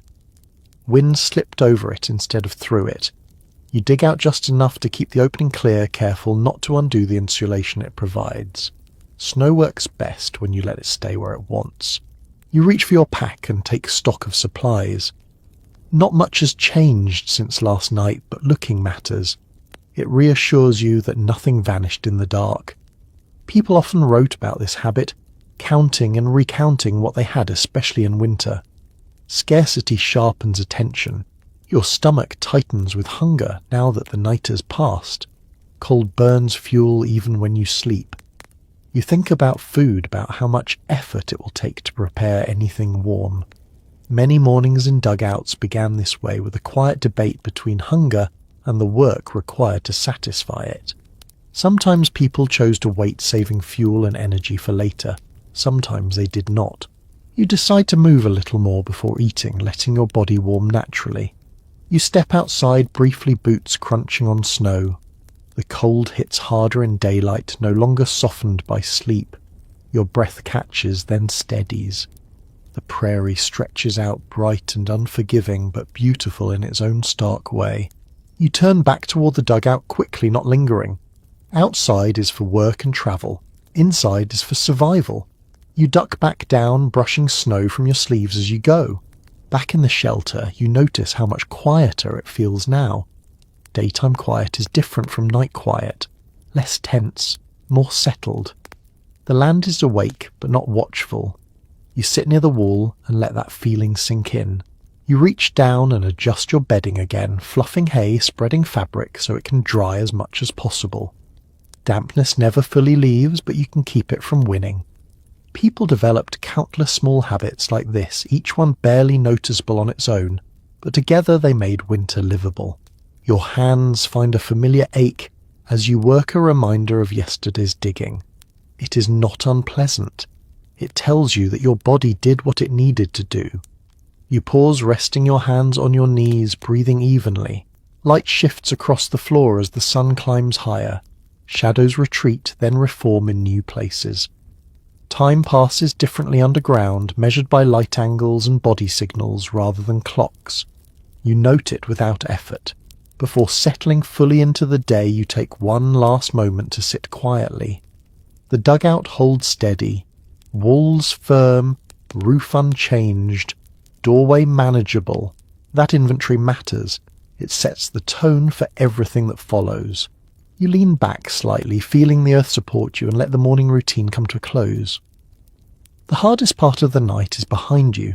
The day brings its own challenges, but for now you are warm enough, awake enough, and ready to move forward, step by careful step beneath the winter sky. Hunger settles in more firmly now, not sharp, just steady like another layer of cold you have to account for. Your body spent the night burning fuel to stay alive, and it wants that debt repaid. You open your pack slowly, already knowing what is inside, but checking anyway. Checking is part of the ritual. Food here is not just sustenance, it is reassurance. You take out what you have set aside for winter mornings, something dense, something that will not freeze solid beyond use. People who lived through these seasons learned quickly which food survived cold and which betrayed you. Bread turned to stone, potatoes cracked and went sweet in a way that was not pleasant. Salt pork stayed reliable, dried beans waited patiently. Flour became precious not because it was rare but because it could become so many things. You sit on your heels and consider the effort required to make anything warm. Fire means smoke. Smoke means opening the doorway wider. Opening the doorway means inviting the cold back in. Many winter mornings people chose to eat cold food simply to avoid that trade. You weigh the same choice now, stomach tightening as you do. You decide on something small, enough to take the edge off. You break it carefully, listening to the brittle sound it makes in the cold air. You chew slowly, letting warmth spread from your core outward as your body recognizes fuel. Even cold food helps once it is inside you. That realization feels almost disappointing, as if warmth should require more ceremony than this. You notice how your breath steadies as you eat. Energy returns in subtle ways.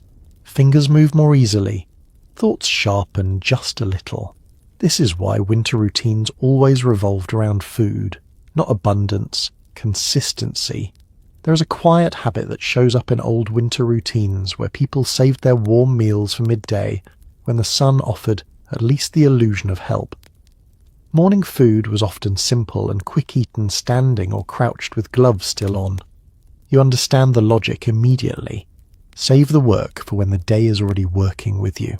You wipe your hands on your trousers and tuck the remaining food away carefully. Crumbs matter. Smells matter. Anything that might attract animals gets sealed tight or buried deep in the pack. Dugouts did not stop mice, and winter drove small creatures to take chances they would not take in warmer months. You scan the corners briefly, then relax. Nothing has moved. You reach for your water and hesitate. Liquid behaves strangely in this cold. Ice forms from the edges inward, leaving a slush that looks drinkable, but numbs your mouth instantly. You take a small sip anyway, teeth aching as cold bites. Hydration matters even when thirst hides behind cold. After eating, you shift your attention back to the space itself. Food always leaves traces, a smell, a crumb. You brush the floor lightly, clearing anything that fell. Cleanliness here is not about comfort. It is about control. Your stomach settles as you sit back, knees drawn up. Warmth builds, slowly helped by digestion. It is one of the few ways your body generates heat without movement.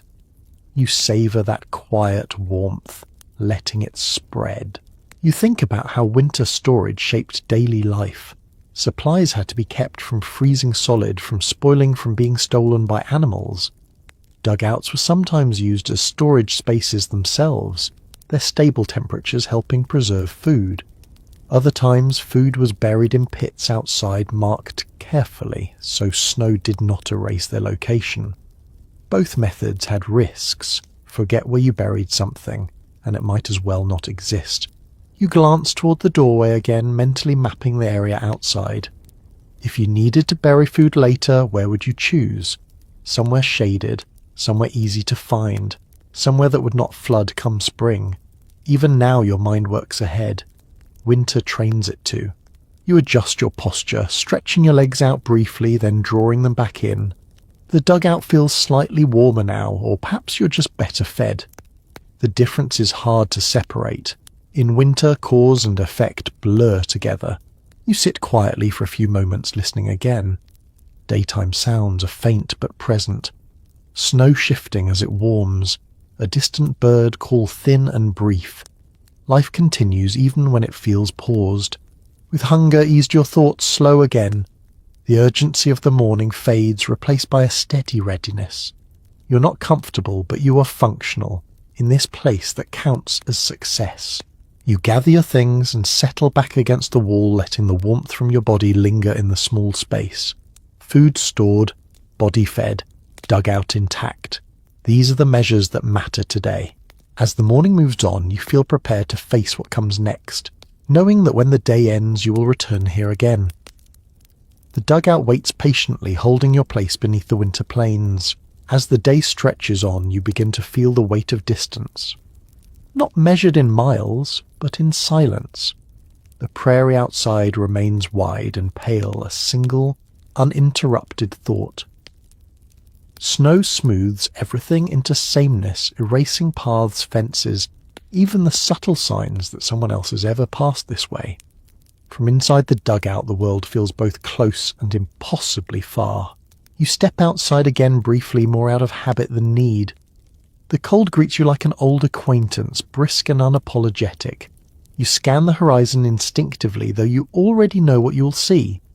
Nothing moves, no smoke, no figures, just land and sky meeting in a line so clean it feels deliberate. In winter, neighbours become ideas rather than realities. You duck back underground, brushing snow from your shoulders, and the dugout closes around you once more. The contrast is immediate. Outside, space stretches endlessly. Inside, it compresses into something manageable. This push and pull shapes your thoughts. Too much openness unsettles you. Too much enclosure weighs on you. You learn to move between them carefully. Isolation here is not dramatic. It does not announce itself. It accumulates quietly hour by hour. With no visitors and no clear markers of time, your mind begins to circle inward. People who live like this often fill the silence with routine. Same tasks, same order. Predictability became companionship. You rearrange a few items near the wall, not because they need it, but because your hands want something to do. Touch grounds you. The wall feels cold but solid. The floor responds to pressure without complaint. The dugout answers consistency with steadiness. You sit back and listen again, not for danger but for presence. The faintest sounds reach you. Wind slipping over the hill, snow melting and refreezing with tiny clicks. A bird passes overhead, its wings cutting the air briefly. These small signs remind you that life continues even when it feels paused. Your thoughts wander to people you have not seen in days, maybe weeks. Faces blur. Voices lose detail. Winter did this to people thinning social connections until memory had to fill the gaps. Some found this peaceful, others found it unbearable. Sitting here now, you feel both possibilities tug at you. You imagine another dugout somewhere beyond the rise, someone else moving quietly through their own routines. Maybe they are mending a boot. Maybe they are stirring a pot. The image comforts you even if it is invented. Isolation makes the imagination work harder. You lie back again on your bedding, not to sleep but to rest your mind. Staring up at the low ceiling, you trace patterns in the dirt lines left by your shovel shadows, cast by uneven surfaces. These details become familiar quickly. They give your eyes somewhere to land. Time slows underground. Without the sun in your direct view, hours stretch and compress unpredictably. You might think it has been a long while only to find little has changed. or you might be surprised by how quickly light fades again. People learn to stop fighting this. The dugout had its own rhythm. You adjust your position and feel a faint warmth linger where your body was before. Heat here is personal and temporary. You create it, and then you move on. The space does not hold it for you. This teaches you to stay still longer than feels natural. A small sound startles you, not outside this time, but inside. A faint scuttle near the wall. You freeze listening. It stops, then resumes farther away. Likely a mouse drawn by warmth and the promise of crumbs. Dugouts were never sealed worlds. Life slipped in through gaps no one could fully close. You sit up slowly and tap the wall with your knuckles. The sound travels dull and short. The scuttle stops again. You exhale and relax. This is not fear. It is negotiation. You share this space whether you want to or not. You think about how nights like this stretched for months, how the sameness could either soothe or suffocate. Some people kept journals just to hear their own thoughts echoed back. Others stopped writing altogether, saving energy for tasks that mattered more directly. Words cost something in winter. You shift closer to the wall and rest your back against it. The pressure feels grounding. Earth does not move easily. It does not rush. That steadiness transfers to you in small ways. Your breathing slows, your shoulders drop. The dugout becomes more than shelter at this point. It becomes a boundary. Inside is manageable. Outside is effort. You choose inside more often, not out of fear, but efficiency. Winter rewards conservation. Light begins to change again, though subtly. The grey outside deepens. The day prepares to fold back into night. You feel it before you see it, a quiet shift in temperature and tone. Evening approaches without ceremony. You take stock again. Food remains. Bedding is dry enough. Walls are intact. Roof unchanged. These checks punctuate the day, anchoring you in the present. Without them, thoughts drift too far. As isolation settles in more firmly, you notice your inner voice growing louder. Thoughts replay themselves. Memories surface uninvited. You let them come and go without chasing them. The dugout teaches you that attention is a limited resource. Spend it carefully. You draw your blanket closer and sit quietly as the last of the light fades. Outside, the prairie prepares for another cold night. Inside, you prepare yourself. The distance from others feels vast, but the distance from the earth feels small. That balance holds you. When darkness finally settles again, it feels familiar now, not new. The dugout has absorbed another day. You have absorbed its lessons. Isolation remains, but it no longer presses as sharply. You're learning how to exist within it one quiet hour at a time. By the time evening settles in again, your body feels the strain of the cold in quieter ways. Not sharp pain, not panic, just a dull heaviness that lingers behind the eyes and in the joints. You notice it when you stand too quickly, or when your hands take a moment longer to obey you. This is how sickness begins here, not with drama, but with small delays. You sit back against the wall and take stock of yourself the same way people learn to do every day in winter. Throat feels dry, head feels clear enough. Limbs respond when asked.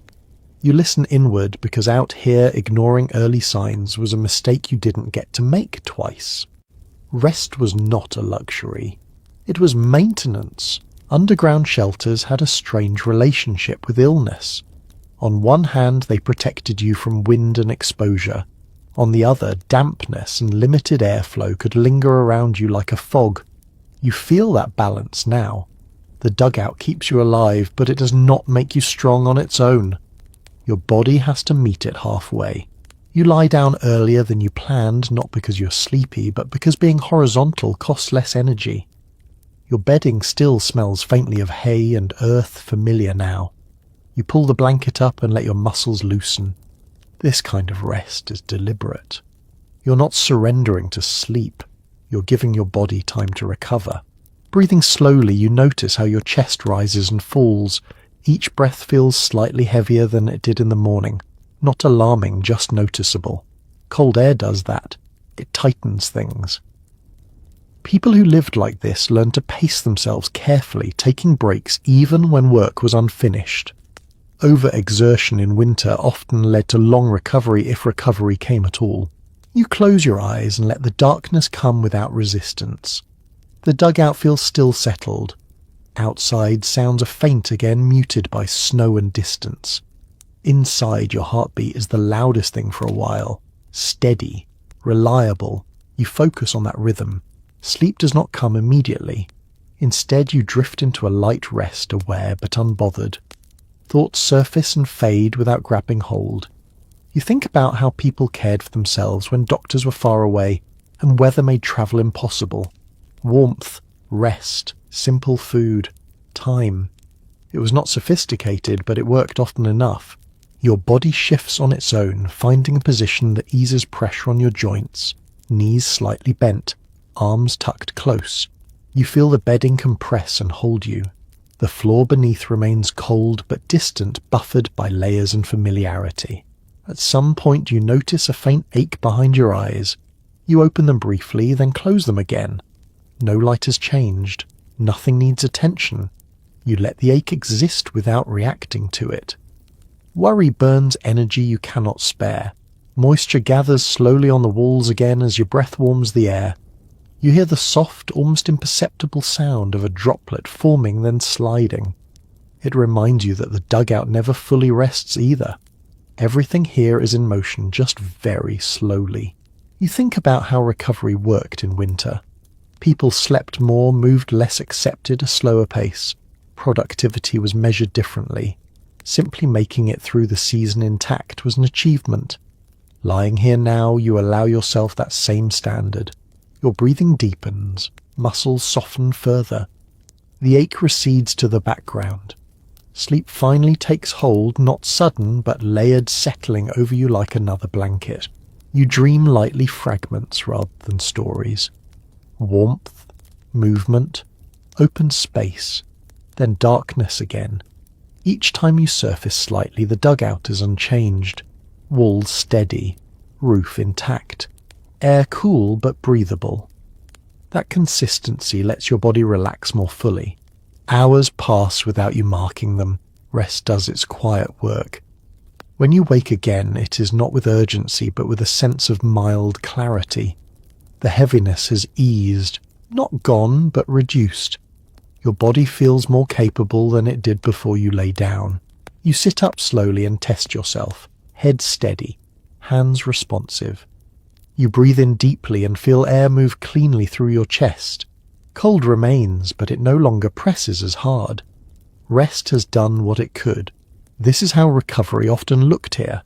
No dramatic turning point, just a gradual easing. Enough to keep going, enough to face another night. You adjust your bedding again, spreading it to dry as much as possible in the faint light. You move deliberately, conserving effort. The dugout watches silently, indifferent to your condition, but reliable all the same. As the day edges forward again, you feel gratitude for this shelter, imperfect as it is. It gave you space to rest when rest mattered. In winter, that was sometimes the difference between continuing and not. You sit quietly for a moment, letting strength return in small increments. Outside, the prairie waits unchanged. Inside, you feel steadier than you did before. The night has passed without taking more than it needed, and that feels like a victory. As your strength settles back into something usable, you begin adding small comforts, the kind that would look insignificant to anyone else but matter deeply here. These are not improvements meant to impress. They are adjustments meant to soothe. A dugout becomes livable not through grand changes but through tiny decisions repeated until they feel natural. You start with placement. You move your bedding a few inches, just enough to avoid the coldest patch near the wall. The difference is subtle, but your body notices it immediately. Heat lingers longer. Pressure eases in your hips. You remember the spot without trying, the way you remember where to step in the dark. You take a scrap of cloth and tuck it into a narrow gap near the doorway, where cold air likes to slip in low. It does not stop the draft completely, but it slows it. That is often enough. Winter life teaches you to aim for improvement, not perfection. The dugout feels quieter today, as if it has accepted these changes. Or maybe you have. You sit back and rest your hands on your knees, letting your breathing fall into a steady rhythm. Familiarity grows quickly in small spaces. Every surface becomes known. Every sound finds its place. You notice how light enters now, bouncing softly off packed earth, instead of cutting sharply through open air. You turn your head slightly to catch it better, letting it warm your face. People living underground learn to treasure light, to position themselves carefully to receive it. Even a few minutes made a difference. You reach for a small personal item, something you carried with you but have not used yet. Maybe a photograph folded thin. Maybe a token worn smooth by fingers. You set it near the wall, not for decoration, but as a reminder that life exists beyond this place. Many people kept such items close tucked into walls or hung from nails, grounding themselves in something familiar. You sit with that for a while, eyes resting on it, then turn away. Comfort here is measured in balance. Too much looking back pulls you out of the present. Too little makes the days feel empty. You adjust how you sit when you rest, leaning your back against the wall at an angle that supports your spine, without pressing cold directly into it. The earth holds steady. It does not yield, but it does not push either. You learn how to let it support you without demanding more than it can give. There is a rhythm to these small adjustments. Move, pause, notice, repeat. Over time, they build a sense of control that matters more than warmth. Control keeps your mind from spiraling when the wind picks up or the night stretches too long. You notice that your hands feel less stiff now. Circulation improves with movement and rest combined. You flex your fingers, slowly feeling warmth spread. You tuck your hands into your sleeves when you sit still. That simple habit becomes automatic. The smell of the dugout has softened. Still earthy, still damp, but familiar enough that it no longer draws your attention. You realize you have stopped noticing it entirely unless you think about it. This quiet adaptation happens without effort. The body decides what deserves attention and what does not. You listen again, not because you expect something, but because listening fills the space. Outside sounds drift in and out. Wind, snow shifting. A bird calling once, then silence. Inside the dugout remains calm. Walls hold. Roof stays firm. You begin to mark time through routine rather than hours. This adjustment happens naturally. Morning tasks, midday rest, evening preparation. Without realizing it, you build a structure that carries you forward. Many people live this way through long winter's days, blending into one another, distinguished only by what needed doing. You try sitting closer to the doorway for a few minutes, letting fresh air move past your face. The cold sharpens your senses briefly, then you retreat back to your warmer spot. You learn where comfort ends and exposure begins. The line is thin but clear. You make a small mental list of what helps. Bedding fluffed twice a day. Doorway checked morning and evening. Hay kept dry when possible. Movement balanced with rest. None of this feels like instruction. It feels like memory forming. Your mind feels calmer now, less restless. The dugout no longer feels like something temporary you're enduring. It feels like a space you understand. That understanding eases tension in a way warmth alone never could. You lie down again for a short rest, not sleep, just stillness. Your body sinks into the bedding more easily now, as if it recognizes this position as safe. You rest one hand on your chest and feel your breath rise and fall. Slow, even. A faint sound draws your attention. A gentle tap against the wall, then another. You realize it is just snow sliding off the roof in small amounts as the sun shifts. The sound no longer startles you. You know it now.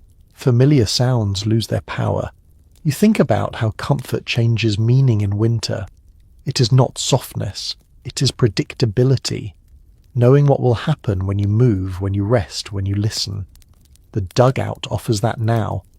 Not generously, but reliably. You adjust your blanket one more time and settle back against the wall. Your shoulders drop without effort. The space holds you without demanding attention. This is what comfort looks like here. Not luxury, not ease, but a steady absence of crisis. As the day drifts onward, you feel less like a visitor in this shelter and more like a temporary resident. The dugout is not home, but it has become yours for now. That quiet acceptance brings a sense of ease that carries you forward into the next night, prepared in small, careful ways. As evening returns, you become more aware of how bodies share space when there is not much of it to share. You imagine how this dugout would feel with more people inside. A woman folding herself carefully onto the bedding, a child already half asleep before the light fades. Another body means more warmth, but also more breath, more movement, more sound. Space becomes something negotiated moment by moment. You shift where you sit, testing how much room there really is. One person fits easily enough. 2 would require agreement. 3 would require patience. Families who lived like this learn to sleep in patterns, not positions. Someone turns, someone else adjusts. Knees tuck in, arms overlap. No one spreads out fully. The dugout teaches restraint without saying a word. You picture a mother settling a child near the warmest spot closer to where a small fire once burned. Children slept deeper, warmer, their smaller bodies tucked into layers of shared bedding. Adults often took the edges closer to walls or doorways, absorbing more cold without complaint. This quiet redistribution of comfort happened nightly, an unspoken routine shaped by care rather than fairness. The air would change with more bodies. You notice it even imagining it. Breath warms the space faster but also thickens it. Condensation gathers sooner. Someone coughs. Someone shifts. Sleep becomes lighter, more responsive. Yet people adapted. They always do. You recall how evening routines would stretch longer with children present. Stories whispered low, not for entertainment alone, but to ease fear. Darkness presses harder on younger minds. A familiar voice pushes it back. Even underground, even in winter, people carried this habit with them. Words cost nothing and gave rest something to lean on. You lie back and trace the outline of the space again, mentally placing where each person might sleep, where bundles would be stacked, where a lamp might hang safely out of reach. The dugout becomes a puzzle you solve differently depending on who is with you. Shelter is never just walls and roof. It is how bodies arrange themselves inside. You notice how your own breathing sounds louder in the quiet. Multiply that by several people, and the dugout becomes alive with small noises. Breath, fabric shifting, a child murmuring in sleep. None of it loud, but none of it ignorable either. Some found that comforting. Others found it exhausting. Both reactions could exist in the same person on different nights. You think about how privacy changes meaning here. There is no separate room, no door to close. Privacy becomes internal.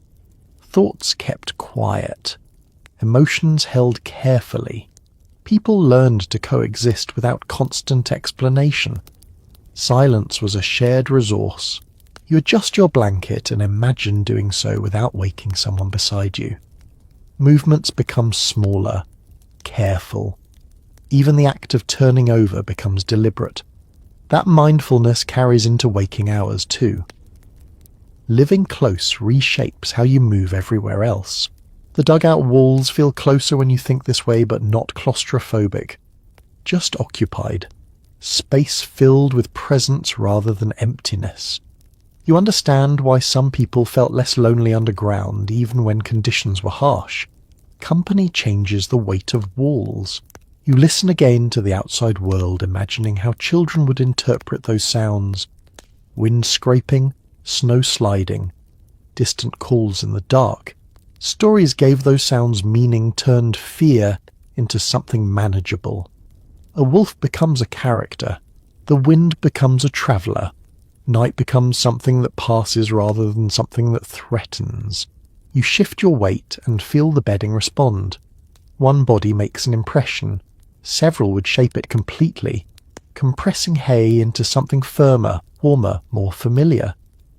Bedding in shared spaces became a collective object adjusted by everyone, owned by no one. You notice how the idea of shared warmth feels appealing as the temperature drops again. Even now alone you feel the cold creeping back. 2 bodies would slow that. 3 would slow it more.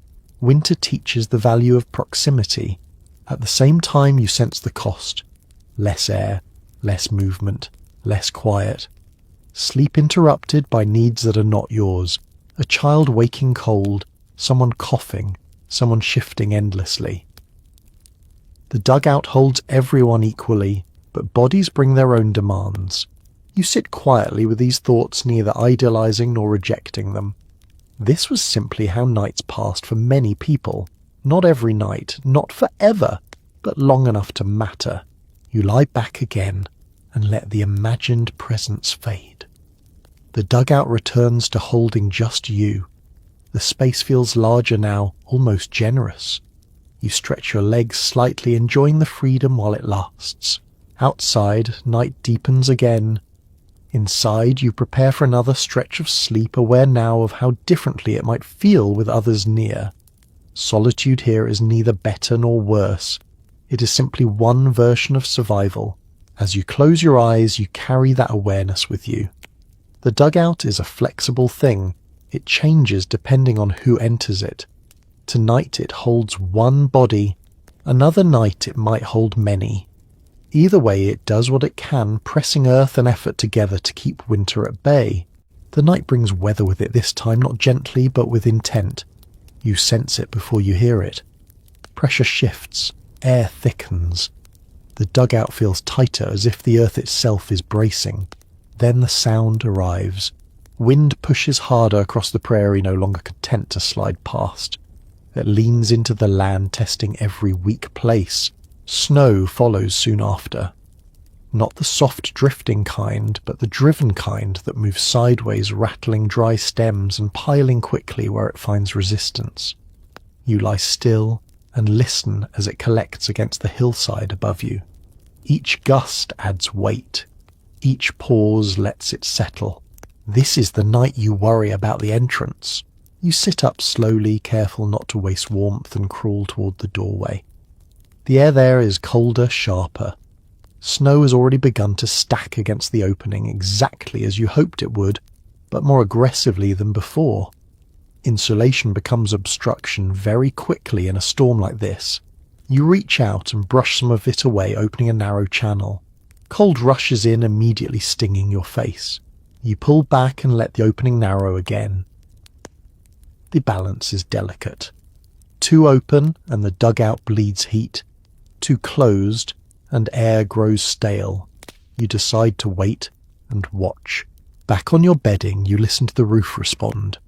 Snow thumps softly as it lands, then settles. The poles creak once, not sharply, just enough to make their presence known.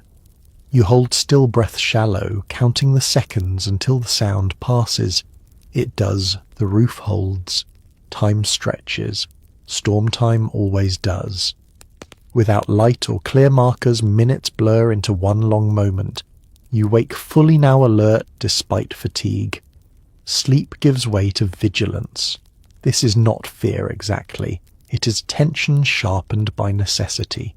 Another gust sends snow sliding down the roof. This time it lands closer to the doorway, muffling outside sound further. The dugout grows quieter, cocooned in white. That quiet is deceptive. You know it means the entrance could seal if the storm continues. You move again, pushing up onto your knees and clear the opening just enough to feel air move. Your gloves soak through quickly, fingers numbing. You work fast, then retreat, tucking your hands back into your sleeves and breathing warmth into them. Snow crystals cling to your cuffs, melting slowly. You sit back and wait. The storm does not ease. Wind pulses, then pauses, then returns. Each cycle adds another layer to the mound outside. You imagine the shape of it growing smooth and heavy, pressing gently but insistently. Your thoughts narrow. Roof, doorway, air. Those are the only things that matter now. Everything else waits. You press your ear lightly to the wall, listening for changes. The sound of wind dulls further. Snow absorbs everything. The dugout feels buried deeper with each passing moment. It is not panic that tightens your chest, but calculation. How long can this last? How often should you clear the entrance? How much energy do you have? You lie back down, conserving strength, and let the storm do what it will for a while. There's no advantage to fighting it constantly. Winter favours patience. You time your movements between gusts, waiting for lulls before crawling forward again to clear a small path. Each time you do, the cold feels sharper. Your body protests, then adapts. Muscles stiffen, then loosen. You work without thinking, movements efficient, stripped of hesitation. This is not a new lesson. The dugout has been teaching you this all along. Eventually, exhaustion presses harder than worry. You clear the entrance one last time, opening just enough to feel fresh air brush your face, then retreat fully inside. You settle onto your bedding heart, still beating fast, and pull the blanket tight. The storm continues, but you cannot track it forever. Your body insists on rest. You listen for the roof one more time. It holds. You listen for the walls. They remain steady. You feel air move faint but present. That is enough. You let your eyes close, knowing you will wake again if the dugout asks you to. Sleep comes lightly balanced on awareness. Outside, the storm works the land relentlessly. Inside, the earth presses close, holding shape, holding space. By morning, you know the world will look different. For now, you trust the shelter you built and the patience you learned. The snow piles higher. The wind tires eventually. The dugout waits it out with you inside, breathing slowly beneath the weight of winter.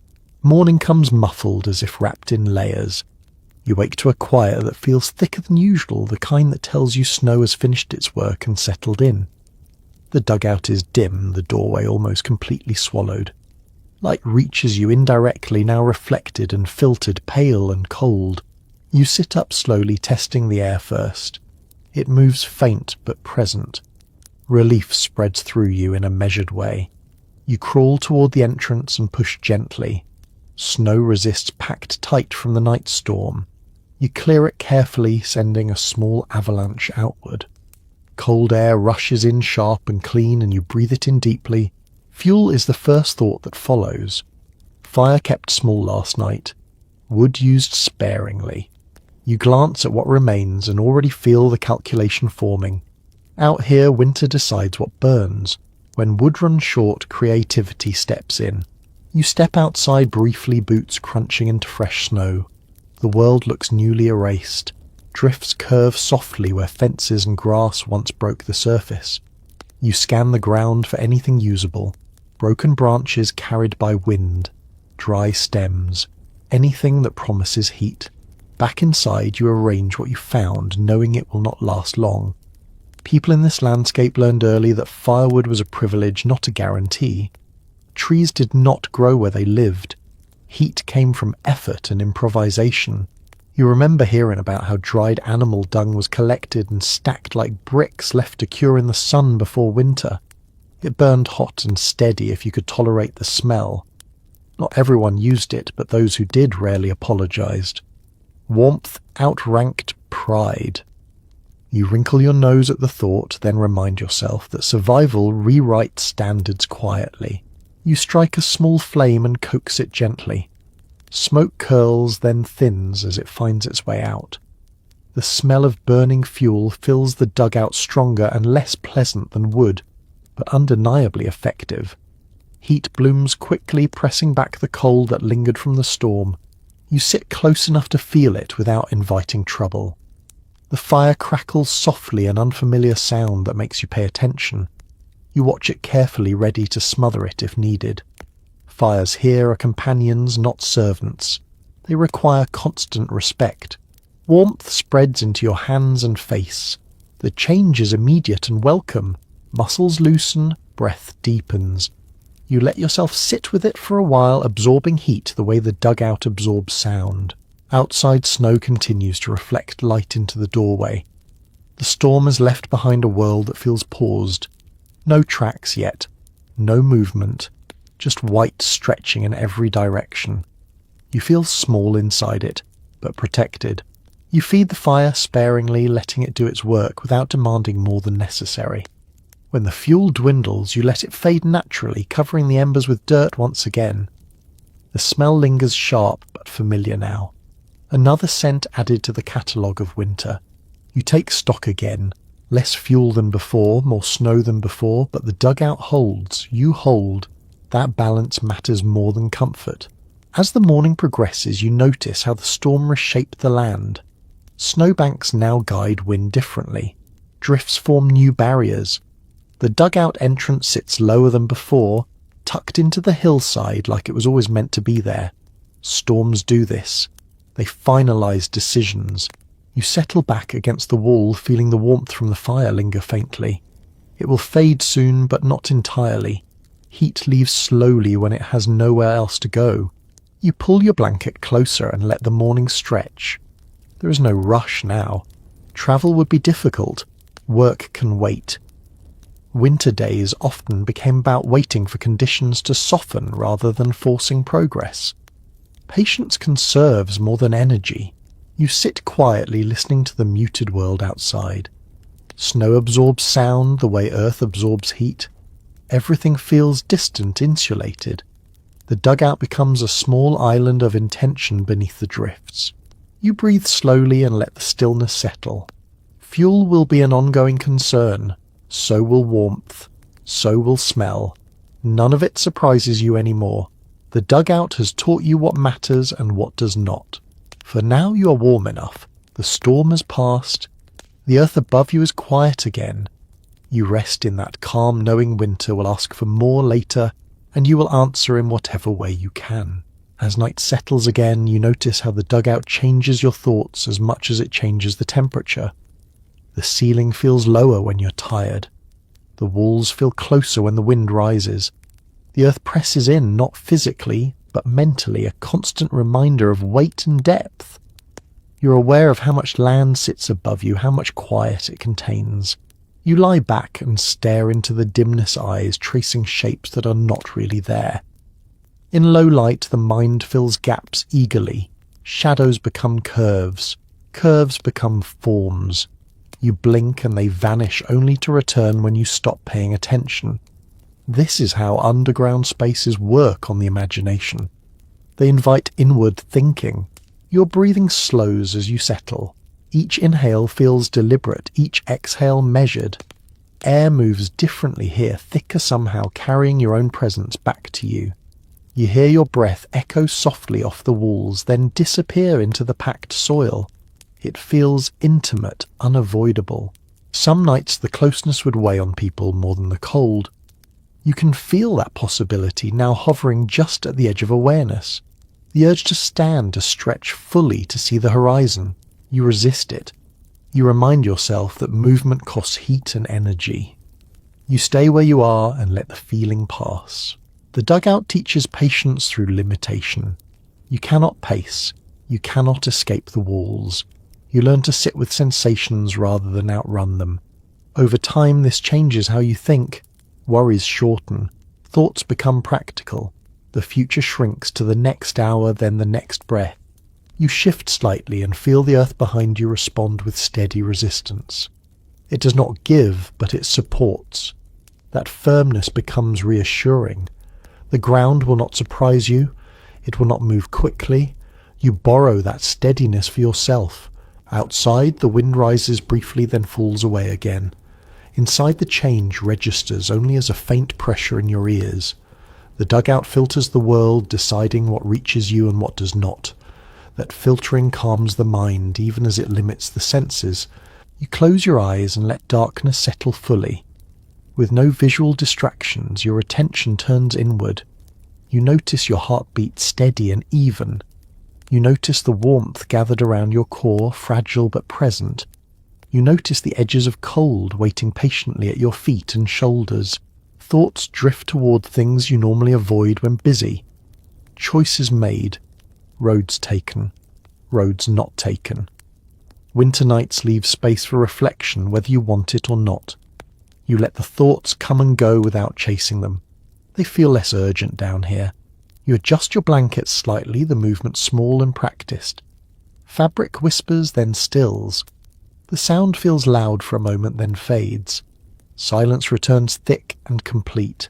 The dugout smells familiar now, so familiar you almost forget it. Earth, hay, smoke. These scents blend into something neutral, almost comforting. Your body recognizes it as safe enough. That recognition matters. You feel sleep approaching again, not rushing but circling. The kind of sleep that comes from exhaustion rather than comfort. It is heavy and shallow at the same time. You let it take you where it can. As you drift, you notice how the dugout shapes your dreams. They feel closer, more contained. No wide landscapes, no open skies. Just fragments, warmth, pressure, darkness. You accept that too. A faint sound reaches you not from outside, but from within the walls. A subtle shift as the soil responds to cooling temperatures. You stir, then relax. You know this sound now. It no longer demands attention.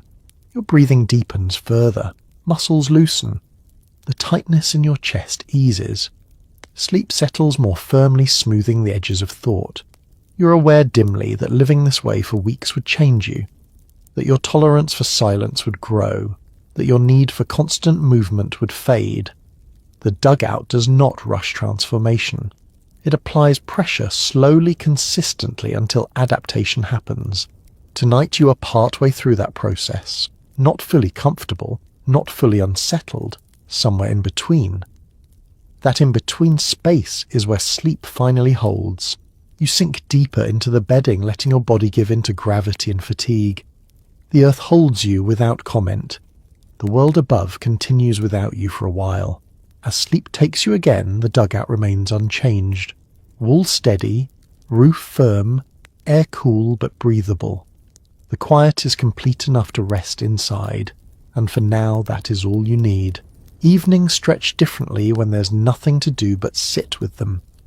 You notice it as soon as the light fades again. Without chores demanding attention, time opens up wide and quiet. This is when stories used to fill the space. Not written ones, spoken ones. The kind shaped by repetition and memory rather than polish. You imagine sitting here with a low lamp glowing softly, flame steady, but small just enough to push back the dark. Shadows would gather in the corners unmoving while faces leaned close together. Stories would begin without ceremony. Someone clearing their throat, someone else shifting on the bedding. Then a voice calm and familiar threading words through the stillness. Stories served a purpose here beyond passing time. They anchored people to something larger than the cold pressing in around them. Tales of places left behind, of warmer seasons, of moments when things went right. Even stories about hardship carried comfort because they ended. Night would end too eventually. You lie back and imagine listening rather than speaking. The rhythm of a familiar voice would steady your breathing. Pauses would stretch comfortably, no one rushing to fill them. Words would move slowly, shaped to fit the space. Underground sound travels differently. It feels closer, warmer, almost physical. You think about how stories would change over the winter. The same ones told again and again, gaining details, losing others. Jokes sharpened by repetition. Scary moments softened by familiarity. Children would know when to laugh, when to lean closer. Adults would know when to lower their voices. In the absence of books, memory did the work. People carried stories in their heads the way they carried tools ready to be used when needed. Even those who were not natural storytellers learned to repeat what they heard. Accuracy mattered less than comfort. Familiarity mattered more than surprise. You notice how your own thoughts begin to take on that same shape now. Memories surface in fragments. A face, a laugh, a place that felt safe once. You do not follow any single thread for long. You let them drift like stories half told, unfinished but soothing. The dugout amplifies this inward turn. With no wide view to distract you, the mind becomes its own landscape. Stories unfold there instead, You picture scenes vividly, perhaps more vividly than you would in a bright room. Darkness sharpens imagination. You imagine someone telling a story about a winter storm worse than this one. Snow so deep it swallowed fences. Wind that howled for days. The ending would always reassure. They survived. They were warm enough. The dugout held. Stories often did this quietly, reinforcing trust in the shelter without naming it. You shift your weight and feel the bedding compress. Hay rustles softly like punctuation. In shared spaces, even these sounds would blend into the storytelling part of the background rhythm. No one would shush them. They belonged. You think about how laughter would sound here. Muted, careful. Laughter cost breath and energy, but people still used it sparingly like a spice. A brief laugh could lift the heaviness of a long day more effectively than fire. Sometimes the stories would be practical. Advice disguised as anecdote. Someone once dug too close to the creek and learned why that was a mistake. Someone else built a roof too thin and paid for it later. These stories passed knowledge gently without instruction. You listened, absorbed, remembered. You realize how much of that knowledge lives in tone rather than words. A pause before a warning, a raised eyebrow at a certain moment. In the dugout, those cues mattered. People watched faces closely. Light was scarce. Attention was focused. You lie still, letting imagined voices fill the space. The dugout feels less empty this way, even though you're alone. Stories have that effect. They create company out of memory. Your breathing slows further as you settle into this mental rhythm. Each imagined sentence carries you deeper into calm. There is no rush to reach an ending. The telling itself is enough. You notice how the dugout seems to hold sound even when none is there. Silence has weight here. It presses gently rather than sharply. It invites quiet reflection instead of demanding it. You imagine the last story of the night trailing off. Someone yawns, someone else shifts closer to the wall, the lamp dims. Darkness returns fully, but it no longer feels empty. It feels earned. You bring your attention back to the present moment. The dugout's quiet. No voice is real or imagined. Just the steady presence of earth and your own breath. You let that be enough. Your thoughts slow to the point where they no longer form sentences. Images drift without structure. The edges blur. Sleep approaches again, carried on the echo of stories never fully told. As you close your eyes, you feel a sense of continuity. People before you filled nights like this with words and warmth. Tonight you fill it with memory and imagination. The effect is the same. The dark feels less heavy. The cold feels less sharp. You settle deeper into the bedding, letting the last fragments of imagined voices fade. The dugout holds steady around you, unchanged. Outside, winter continues its quiet work. Inside, you rest, accompanied by stories that need no telling to be felt. Sleep does not stay deep for long tonight. You drift, then surface, drawn back by a sound that feels too close to ignore. It is faint at first, almost imagined. A soft scraping near the wall, then a pause, then another scrape, more deliberate this time. You hold still and listen. The dugout is quiet enough that even small movements carry weight. Your breath slows, automatically body alert without panic. Whatever it is, it knows you are here, or at least senses warmth. Winter drives creatures to take chances they would not take otherwise. The sound comes again close to the floor. A quick series of tiny taps, then stillness. You picture whiskers, claws a small body testing the boundary between outside and in. Mice are common visitors in places like this. They slip through gaps no wider than a thumb drawn by heat crumbs, the promise of shelter. You shift your weight slightly enough to make the bedding rustle. The sound stops immediately. Silence stretches. You wait. After a moment, the scratching resumes softer now, farther away. The animal has learned something. So have you. You relax just enough to breathe normally again. This is not fear. It is negotiation. The dugout is not a sealed world. It is shared whether you like it or not. You accept that quietly, the same way others did before you. Another sound reaches you heavier this time, a dull thump somewhere above. Snow sliding again, or maybe something larger moving along the hillside, you cannot tell. The roof does not respond, no creak, no shift. You let that thought settle and move on. Outside the night is active in ways daylight hides. Hooves might pass in the distance, animals moving cautiously through drifts. You hear nothing clear enough to name only impressions. The dugout filters sound, leaving you with hints rather than certainty. You think about how thin the walls really are. Packed earth, yes, but still part of the land. Animals move through this landscape daily, noses close to the ground, sensing what you cannot. They know you are here long before you hear them. Most keep their distance. A few get curious. You pull the blanket tighter around your shoulders and tuck your feet closer to your body. Warmth matters now, but so does stillness. Movement draws attention. You let the dugout do its job. The scratching returns briefly, then fades completely. The animal has moved on, finding something easier elsewhere. You release a breath you did not realize you were holding. Your body settles back into the bedding, but your mind stays alert for a while longer. Every small sound registers. A shift in the walls. A faint click as frozen moisture drops from the ceiling. The low whisper of wind passing over snow. You remind yourself that danger rarely announces itself clearly. It whispers, tests, retreats. Most of the time nothing follows. Living here teaches you to distinguish between signals that matter and those that do not. You think about larger animals for a moment. Wolves, coyotes, even the occasional wandering bison in earlier years. None would bother with a dugout unless desperate. Humans smell wrong to them. Fire smells wrong. Earth reshaped smells wrong.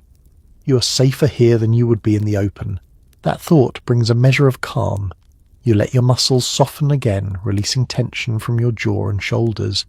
The dugout remains steady, indifferent to the small dramas at its edges. Sleep returns gradually, not all at once, but in layers. You drift, then surface briefly. When a sound shifts, then drift again. Each time it is easier to let go. Your body learns that most disturbances pass without consequence. At some point the night grows quieter. Animals settle, wind eases, snow stops moving. The dugout feels deeply still, as if tucked into the land rather than pressed against it. Your breathing evens out. Thoughts lose their urgency. The world narrows again to warmth, pressure, darkness.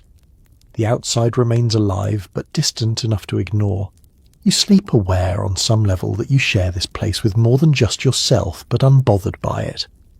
This is how nights pass here. Not perfectly safe, not constantly threatened, just lived moment by moment with attention and acceptance. As sleep deepens, the last small sounds fade into background presence. The dugout holds its shape, the land moves on around it. You rest inside that balance, letting the night carry you forward without resistance. When morning comes again, you find yourself comparing this place to other shelters you have known, even if only briefly. The thought arrives uninvited as you sit up and stretch joints stiff but willing. You imagine a canvas tent snapping in the wind, its walls breathing cold no matter how tightly they're tied.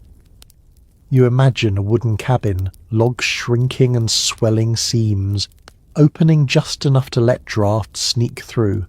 Each option carries its own kind of discomfort.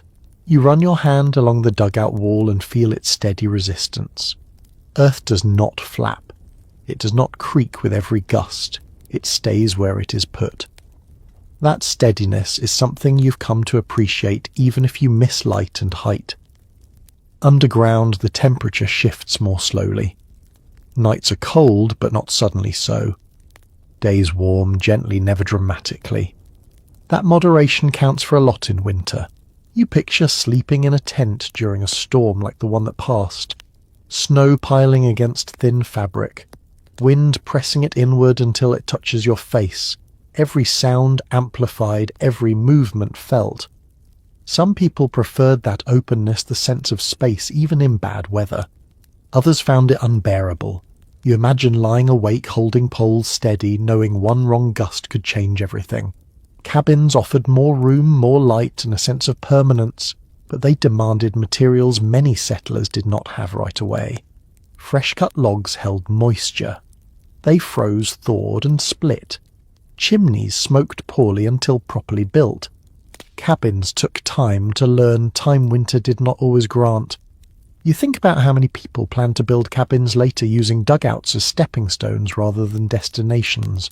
Here in the dugout, effort feels immediate. Dig, pack, adjust. Results appear quickly. There is satisfaction in that. The walls respond to pressure. The roof settles under weight. The shelter becomes part of the land rather than sitting on top of it.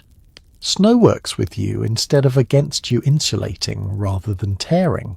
You shift your position and feel how the floor remains cold but predictable. No sudden drafts brush your ankles. No fabric snaps in your ear. Sound stays low, contained. That quiet has grown on you. It makes rest easier even when sleep comes in fragments. You consider how people often judge shelters by appearances rather than performance. Dugouts looked primitive. They sat low, sometimes barely visible from a distance. Visitors from towns or established farms often frowned at them.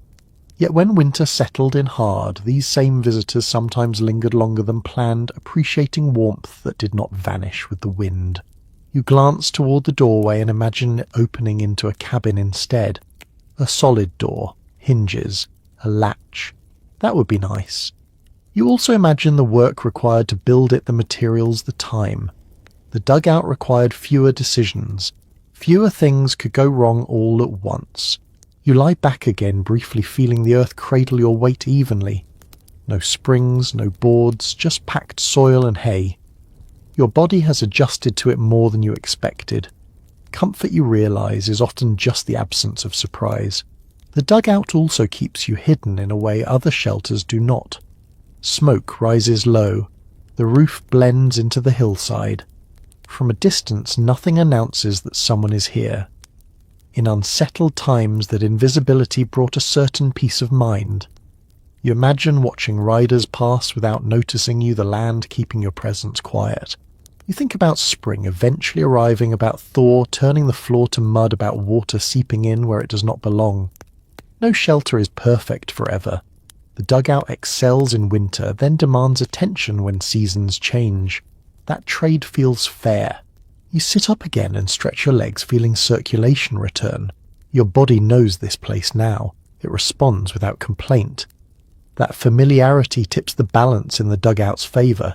Comparisons fade as they always do when reality reasserts itself. You're here not in a tent or a cabin, and here right now you're sheltered. The walls hold. The roof stands. The cold stays manageable. You pull your blanket around your shoulders and settle into the moment. Judgments soften when conditions are met. The dugout may not impress anyone, but it does its job. In winter, that is the highest praise available. You take a slow breath and let it out. The earth around you remains steady, unconcerned with what it's compared to. It simply is. And for now, that is enough. When the thaw begins, it announces itself quietly at first. You notice it in the way the floor feels under your palm, no longer sharply cold, just cool and faintly damp. The change is subtle, easy to dismiss, but it does not stop once it starts.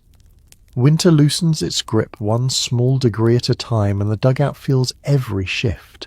Water appears where it did not belong before. Not a flood, just a sheen. Darkened patches spreading slowly along the packed earth. You scrape at one with your fingers and feel moisture cling. This is the trade winter never mentions while it's happening. Warmth returns, but dryness leaves. You sit up and check the walls. Tiny trails mark where melted frost has begun to run downward, carving thin paths through the dirt. They look harmless, almost decorative, but you know better. Left alone they widen, they soften the floor, they invite mud. You gather what you can and begin adjusting again. Bedding lifted and shifted to higher ground. Hay shaken and spread where light can reach it. damp earth scraped away and replaced with drier soil from the edges.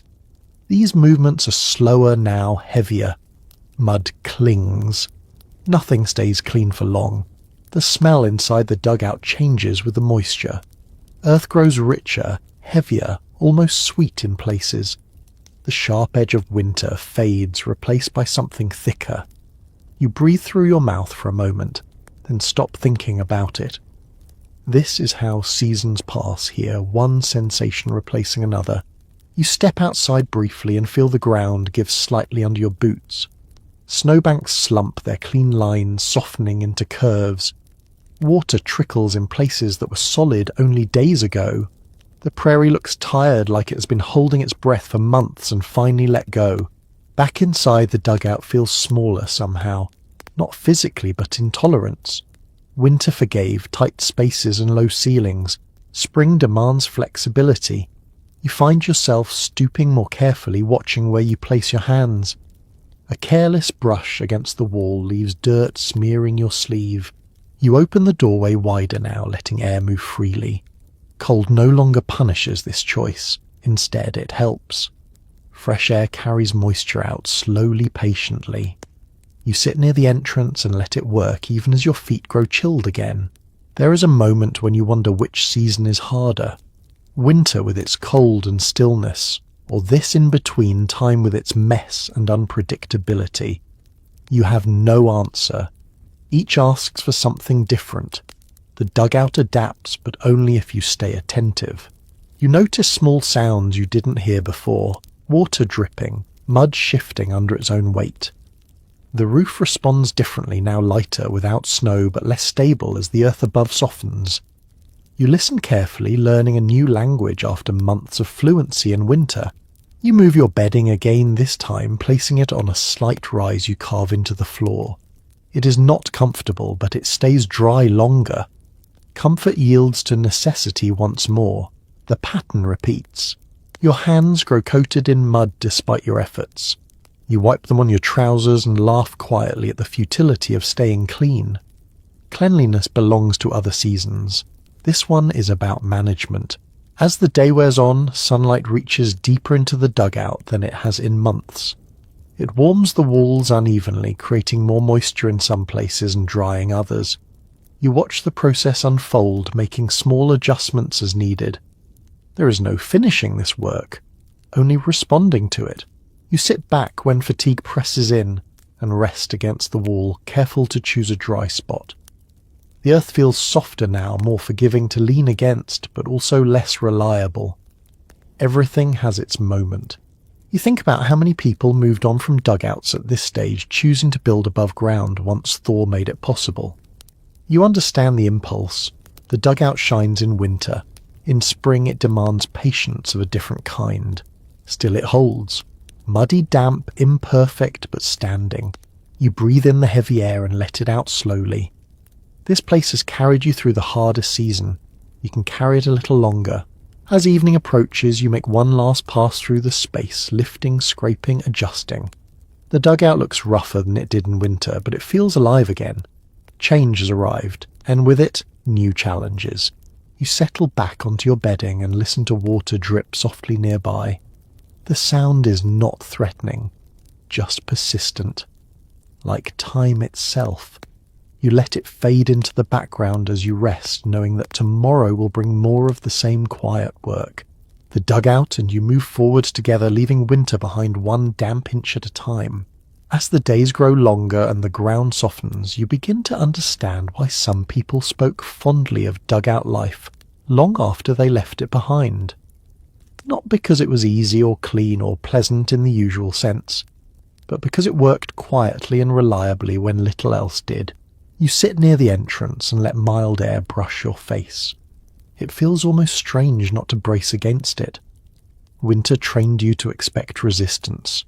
Now the air arrives gently, carrying hints of damp grass and thawing soil. The dugout holds that scent for a while, then lets it pass through. It breathes more easily now. There is a comfort in how little this place asks of you most days. No walls to repair plank by plank. No roof shingles to replace after every storm. The earth settles when it wants to settle and you respond. That simplicity appeals to a certain kind of person, especially one tired of fighting the land rather than working with it. You remember how warm the dugout stayed during the worst nights, how the cold never struck suddenly, but arrived slowly, giving you time to adapt. You remember storms passing overhead, while you lay still, listening safe enough to sleep. Those memories soften the frustrations of damp floors and low ceilings. You lean back against the wall and feel its steady support. It has not changed much since winter, even as the surface world transforms. That consistency is rare. Above ground, everything announces the season loudly. Below it, change comes in whispers. Some people stayed in dugouts longer than expected for this reason. They trusted them. They knew how they behaved. Familiar problems felt easier than unknown improvements.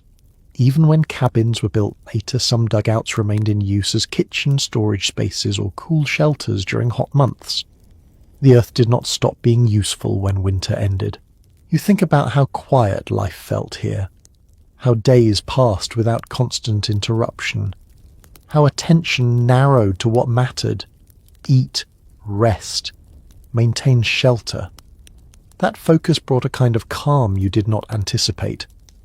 Modern life rarely allows that kind of simplicity, even when conditions are comfortable.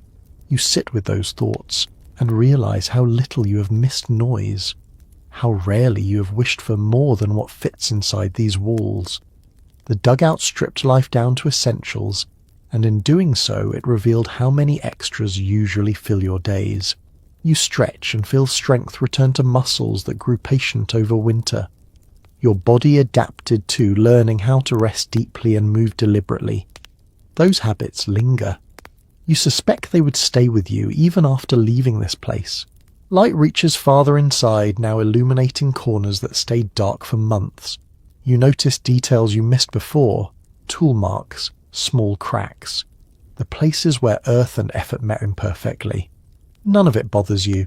Imperfection feels honest here. You realize that the dugout has taught you something about shelter beyond walls and roofs. It taught you how much comfort comes from predictability, from knowing what to expect when conditions turn harsh. It taught you that warmth does not need elegance, only consistency. You stand and brush dirt from your clothes, preparing to step outside again. The dugout remains behind you, quiet and unobtrusive. It does not demand gratitude, but you feel it anyway. This place carried you through nights when the world above felt hostile. As you step into the open air, you glance back once more. The dugout blends into the hillside, almost invisible now that snow is gone. It looks small, unremarkable. Only you know what it provided. You breathe in deeply and feel the season shifting fully. Life will move on, shelters will change, but the memory of this one will linger, not as hardship, but as proof that simple solutions can carry you through difficult times. For some, that memory was enough to keep them close to the earth long after winter ended. And as you turn away, you understand why. Not everyone stayed as long as you did. You feel that truth settle in as you sit quietly and let the day pass. The dugout works, yes, but it asks something specific in return. Patience, humility, a willingness to live close to discomfort without letting it become resentment. You imagine someone else in this space standing up too quickly and knocking their head on the ceiling, cursing under their breath. Someone who never quite adjusts to crouching, to watching every movement. For them, the dugout would feel like a mistake, compromise that lingered too long. They would count the days until they could leave. You understand that impulse now too. The low light wears on you. The constant awareness of walls presses gently but persistently. There are days when you crave open air more than warmth, when you would trade insulation for sky without hesitation. You think about the work required to move on. Building above ground means hauling materials, shaping wood, committing to a place in a way the dugout never fully demands. The dugout feels temporary even when it lasts. For some, that impermanence is comforting. For others, it is unsettling. You notice how easily water finds its way in now that the ground is soft, how the smell of damp earth lingers longer each day. These changes do not bother you as much as they once did, but they remind you that this shelter has a season. Its strengths fade as conditions shift.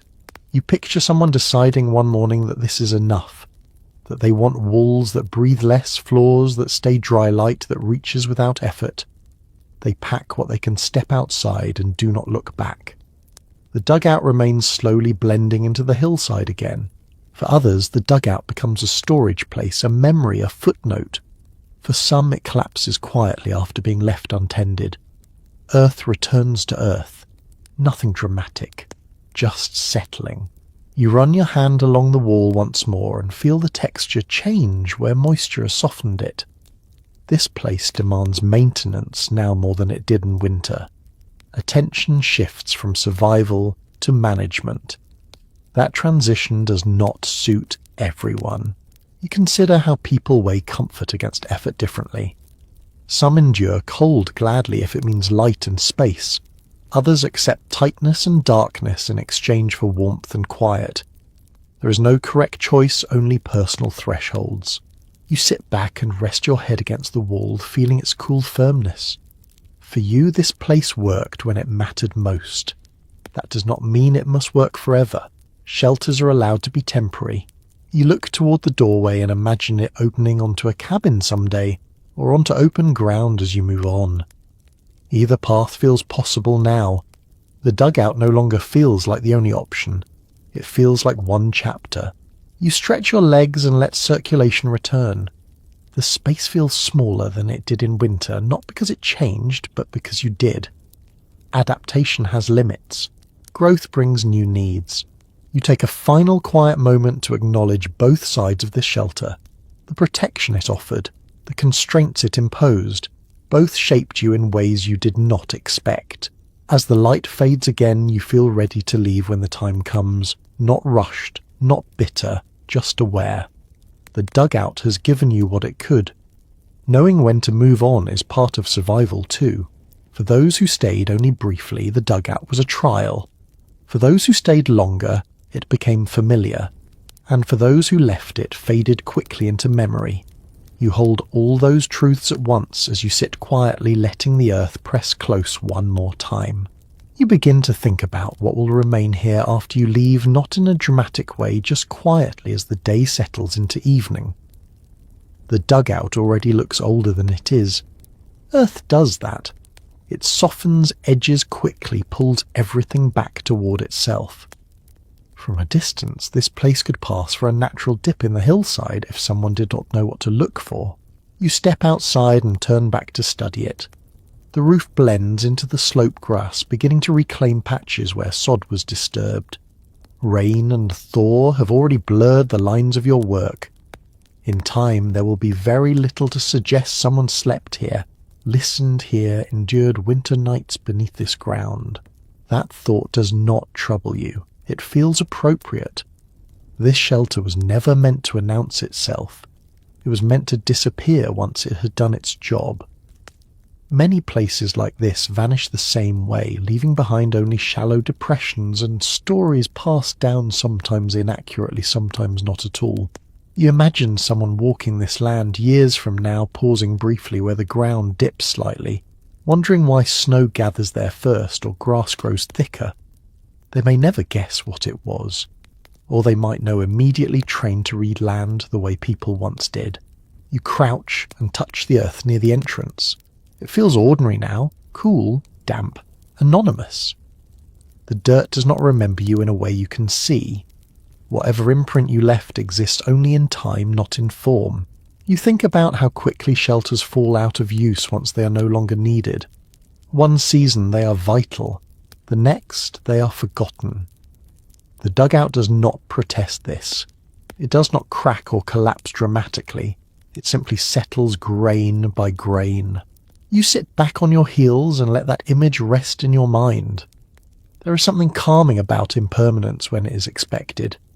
You were never meant to stay here forever. The dugout was never meant to last. Both facts sit easily together. As evening light fades, the hollow grows harder to see. Shadows fill it gently. The land resumes its uninterrupted shape.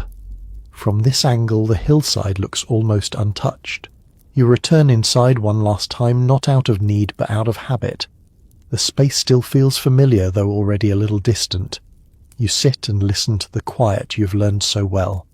Walls do not shift. Roof doesn't respond. The dugout rests. You think about how memory works, how experiences compress over time, how nights that once felt endless become moments when recalled later.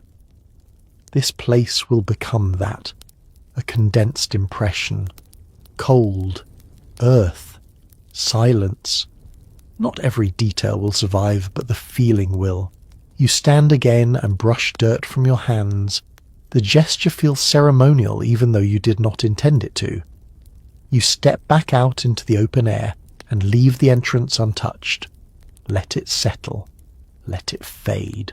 As you walk a few steps away, you glance back once more. The dugout sits quietly, already blending in. It does not demand acknowledgement. It does not ask to be remembered. You breathe in deeply and feel the open space around you. The sky feels wide after so long underground. Sound travels farther. Light reaches without effort. The contrast is gentle rather than shocking. You have adjusted both ways. You carry the knowledge of this place with you now, not as nostalgia but as understanding. You know what it is like to sleep beneath the ground in winter. You know what it takes. You know what it gives. The land accepts your departure without comment. The dugout remains, slowly becoming nothing more than a suggestion in the earth. That is how most of them end. Quietly. Completely. You continue on, leaving behind a place that once held you through the coldest nights. The memory stays even as the shape disappears, and that feels like enough. You return one last time to the place where sleep once came slowly and left quietly. Not because you need to, but because endings ask to be witnessed. The dugout sits as it has, low and unassuming, already halfway back to being land rather than shelter. Evening light softens its edges, smoothing what winter once sharpened.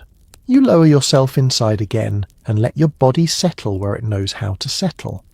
The space receives you without reaction. No creak, no shift.